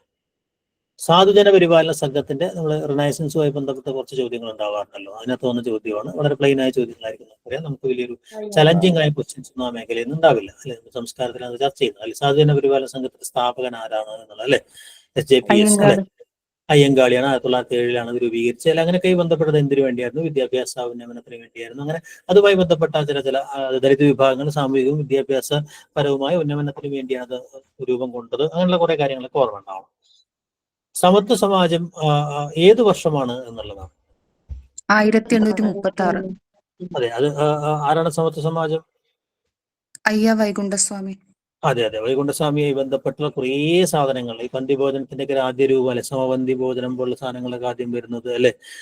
അങ്ങനെ പലതരം ബ്രിട്ടീഷ് സർക്കാരിനെയൊക്കെ വിമർശിക്കുക, അദ്ദേഹം ഈ പറഞ്ഞതുപോലെ തടവിലാക്കപ്പെടുക അല്ലെ, അങ്ങനെ കുറേ കാര്യങ്ങൾ അദ്ദേഹമായി ബന്ധപ്പെട്ട കാര്യങ്ങളിൽ നമുക്ക് ഓർമ്മയുണ്ടാവണം. ജി ശങ്കരക്കുറുപ്പ് എഴുതാത്ത കൃതി ഏതാണ്? അത് കവിതയോ എന്ന ചോദ്യമല്ല, ഇത് നമ്മുടെ ലിറ്ററേച്ചർ എന്ന് പറയുന്ന കേരള റിനൈസൻസിന്റെ ഭാഗമായിട്ടുള്ള ചോദ്യമാണ്. അതുകൊണ്ടാണ് വളരെ സിമ്പിൾ ആയിട്ട് അല്ലെ. കുഞ്ഞിമണികൾ വൈലോപ്പിള്ളിയുടെ കളക്ഷനാണ് നമുക്കറിയാം അല്ലെ, മറ്റല്ല. ജാതിക്കുമ്മി എന്ന പുസ്തകം രചിച്ചത് ആരാണ്? അതൊക്കെ അതിൽ വരുന്ന ചോദ്യങ്ങളാണ്, നമുക്ക് പെട്ടെന്ന് ഉത്തരവ് അല്ലെ. KP കറുപ്പൻ അല്ലെ ഈ പറയുന്നത് പോലെ 1905 ജാതിക്കുമ്മി എന്ന് പറഞ്ഞ സാധനം ഉണ്ടാവുന്നത് അല്ലെ. അത് ഈ പറയുന്ന ഏതിന്റെയാണ് പരിഭാഷയാണ് അല്ലെ? മനീഷ പഞ്ചകത്തിന്റെ സംഗതിയാണ് അല്ലെ. അപ്പൊ അങ്ങനെയൊക്കെയുള്ള ഒരു കാര്യങ്ങൾ, ജാതി വ്യത്യാസത്തിന്റെ അർത്ഥശൂന്യതയെ കാണിക്കുന്ന കൃതിയാണ് തുടങ്ങിയ. കുമാരഗുരു അല്ലെ, അത് നമ്മൾ പെട്ടെന്ന് ഈ ഓപ്ഷനിൽ വലിയ കുഴപ്പമില്ല, അല്ലെങ്കിൽ നമുക്ക് തെറ്റാൻ സാധ്യത. വൈകേലി യോഹന്നാൻ അല്ലെ. ശ്രീനാരായണ ഗുരുദേവൻ നമ്മൾ പെട്ടെന്ന് തെറ്റിച്ച് കൊടുക്കരുത് അല്ലെ. വൈകേലി യോഹന്നാന്റെ ഒരു സംഗതിയാണ് അല്ലെ. അദ്ദേഹത്തിന്റെ PRDS പ്രത്യക്ഷരക്ഷ ദൈവസഭ എന്ന് പറയുന്ന ഒരു സംഗതി അല്ലെ. പിന്നെ ശ്രീമൂലം പ്രജാസഭയിലേക്ക് നോമിനേറ്റ് ചെയ്യപ്പെട്ട ആളുകൾ, അങ്ങനെ പല പല ചോദ്യങ്ങളും ഈ പറഞ്ഞതുപോലെ ക്രിസ്തു മതത്തിലേക്ക് ഈ പറയുന്ന മതപരിവർത്തനം ചെയ്ത പെട്ട സാമൂഹിക പരിഷ്കർത്താവ്, അങ്ങനെ കുറെ ചോദ്യങ്ങൾ അതുമായി ബന്ധപ്പെടുത്തി നമുക്ക് ഉണ്ടാവാനുള്ള സാധ്യത ഉണ്ട് എന്നുള്ളതാണ് അല്ലെ. അല്ലെങ്കിൽ അദ്ദേഹത്തിന്റെ വരികൾ ഏതെങ്കിലും കോട്ട് ചെയ്തുകൊണ്ട്, അദ്ദേഹത്തിന്റെ പാട്ടുകൾ കോട്ട് ചെയ്തുകൊണ്ടൊക്കെയുള്ള ചില ചോദ്യങ്ങൾ അല്ലെ. പാകിസ്ഥാൻ ഭീകര കേന്ദ്രങ്ങൾക്കെതിരെ ഇന്ത്യൻ സൈന്യം നടത്തിയ സൈനിക നീക്കത്തിന് നൽകിയ പേരെന്താ? ഇത് ഒരു കണ്ടംപററി ചോദ്യമായിട്ട് ഞാൻ മാറ്റിയിട്ടുണ്ട്, വേറെ ചോദ്യമായിരുന്നു അതിനകത്ത് ഉണ്ടായിരുന്നത് അല്ലെ. അത് ഇപ്പൊ പുതിയ ഒരു പരീക്ഷയാകുമ്പോൾ ചിലപ്പോൾ അങ്ങനെയുള്ള മാറ്റങ്ങൾ ഉണ്ടാവാം എന്നുള്ളത്. അതിന്റെ കാരണങ്ങളല്ലേ, പഹൽഗാം മറ്റേ ആക്രമണത്തിന്റെ ശേഷമാണ് അതിർത്തി കടന്നുകൊണ്ട് ആക്രമിക്കുക എന്ന് പറയുന്ന ഒരു നയത്തിലേക്ക് ഇന്ത്യ പോകുന്നത് അല്ലെ. ഏത് വർഷമാണ് ഐക്യരാഷ്ട്രസഭയുടെ പൊതുസഭ അന്താരാഷ്ട്ര കുടുംബ കൃഷി വർഷമായിട്ട് international year of family farming എന്ന് പറയുന്ന ഒരു സാധനം അല്ലെ. ഒരു ദാരിദ്ര്യ നിർമ്മാർജ്ജനവുമായി ബന്ധപ്പെട്ടാണ് വളരെ പ്രധാനപ്പെട്ട ഒരു സാധനം അല്ലെ. 2014 പക്ഷെ ആ കാലഘട്ടത്തിൽ വന്ന പരീക്ഷ ആയതുകൊണ്ടായിരിക്കും ആ ഒരു ചോദ്യം അതിനകത്ത് കിടക്കുന്നത് അല്ലെ. ഓക്കെ, ഇന്ത്യയിൽ ദാരിദ്ര്യരേഖ നിർണ്ണയിക്കുന്നതിനായി രൂപീകരിച്ച കമ്മീഷൻ ഏതാണ് എന്നാണ്? രംഗരാജൻ കമ്മീഷനാണ് അല്ലെ. അത് വലിയ വിവാദമൊക്കെ ഉണ്ടായിരുന്നു. രംഗരാജൻ കമ്മീഷൻ 2012 റിപ്പോർട്ടൊക്കെ സമർപ്പിച്ചു അല്ലെ. അപ്പൊ അതുകൊണ്ട് തന്നെ ദാരിദ്ര്യരേഖ നിർണ്ണയിക്കുന്നതിനല്ല, അദ്ദേഹം പറഞ്ഞ 47 രൂപയ്ക്ക് മീതെ എന്താ പറയുക, ഗ്രാമങ്ങളിൽ 32 രൂപയ്ക്ക് മീതെയോ അല്ലെങ്കിൽ മറ്റു പ്രദേശം 47 രൂപയ്ക്ക് മീതെയൊക്കെ പ്രതിദിന വരുമാനം ചെലവഴിക്കാൻ പറ്റുന്നവരൊന്നും ദാരിദ്ര്യരേഖയ്ക്ക് അകത്തു അങ്ങനെ നിർദ്ദേശങ്ങളൊക്കെ വന്നതൊക്കെ വലിയ വിവാദമൊക്കെ ഉണ്ടാക്കിയിട്ടുള്ള ഒരു കമ്മീഷനാണെന്ന് അറിയാം അല്ലെ. നേരത്തെ നമ്മൾ നീതി ആയോഗവുമായി ബന്ധപ്പെട്ട ചില കാര്യങ്ങളൊക്കെ നമ്മൾ പറയണ്ട അല്ലെ. അവസാനത്തെ ചോദ്യം ആ ഒരു പരീക്ഷയ്ക്കകത്ത് അല്ലെ, ഏത് ഭരണഘടനാ ഭേദഗതിയാണ് നമ്മുടെ ഭരണത്തിൽ പഞ്ചായത്തി രാജ് സംവിധാനം ഉൾപ്പെടുത്തിയത് എന്നുള്ളതാണ് അല്ലെ. പഞ്ചായത്ത് രാജ് നിയമം മൂലം അല്ലെ 1992 കൊണ്ടുവരുന്നത്, ഓർമ്മ ഉണ്ടാവണം അല്ലെ. 73ാമത്തെ ഭേദഗതിയാണ് അല്ലെ. 73ാമത്തെ ഭേദഗതിയിൽ അത് കൂട്ടിച്ചേർക്കുകയാണ് നമ്മുടെ ഭരണഘടനയിലേക്ക് അല്ലെ. ഈ പറയുന്ന പോലെ 16 അനുച്ഛേദങ്ങളൊക്കെ ചേർത്തുകൊണ്ട് അതിനൊരു ഭരണഘടനാപരമായ സംഗതിയായിട്ട് ഈ പറയുന്ന ത്രിതല പഞ്ചായത്തുകൾ നമുക്കറിയാവുന്ന പോലെ ഇപ്പൊ ഇലക്ഷൻ വരാൻ വേണ്ടി കൂടിയാണ് അവസരത്തിലാണ് പരീക്ഷ നടക്കാൻ പോകുന്നത് അല്ലെ. അപ്പൊ അതുകൊണ്ട് തന്നെ അതുമായി ബന്ധപ്പെടുത്തിയ ചോദ്യങ്ങൾ ഉണ്ടാവാനുള്ള സാധ്യതയുണ്ട്. ഇപ്പൊ ഗ്രാമപഞ്ചായത്ത്, ബ്ലോക്ക് പഞ്ചായത്ത്, ജില്ലാ പഞ്ചായത്ത് എന്നൊക്കെ പറഞ്ഞാൽ ത്രിതല സംവിധാനം നടപ്പിലാക്കിയതെന്നാണ്. അങ്ങനെ അതുമായി ബന്ധപ്പെടുത്തിയ ചോദ്യങ്ങൾ നമ്മൾ കണ്ടംപററി ഒരു സിനാറിയോ വെച്ചുകൊണ്ട് അത്ര ചില ചോദ്യങ്ങൾ ഉണ്ടാവും. ഓക്കെ, അപ്പൊ അങ്ങനെയുള്ള കുറച്ച് ചോദ്യങ്ങൾ നിങ്ങളൊന്ന് ഓടിച്ചു നോക്കുക. അതുമായി ബന്ധപ്പെട്ട കുറെ അനുബന്ധ കാര്യങ്ങളും ചർച്ച ചെയ്യുക. ഓക്കെ, അത്ര ചില സെഷൻസ് നമുക്ക് ഇതിനിടയിൽ ചെയ്യാം. ഓക്കെ.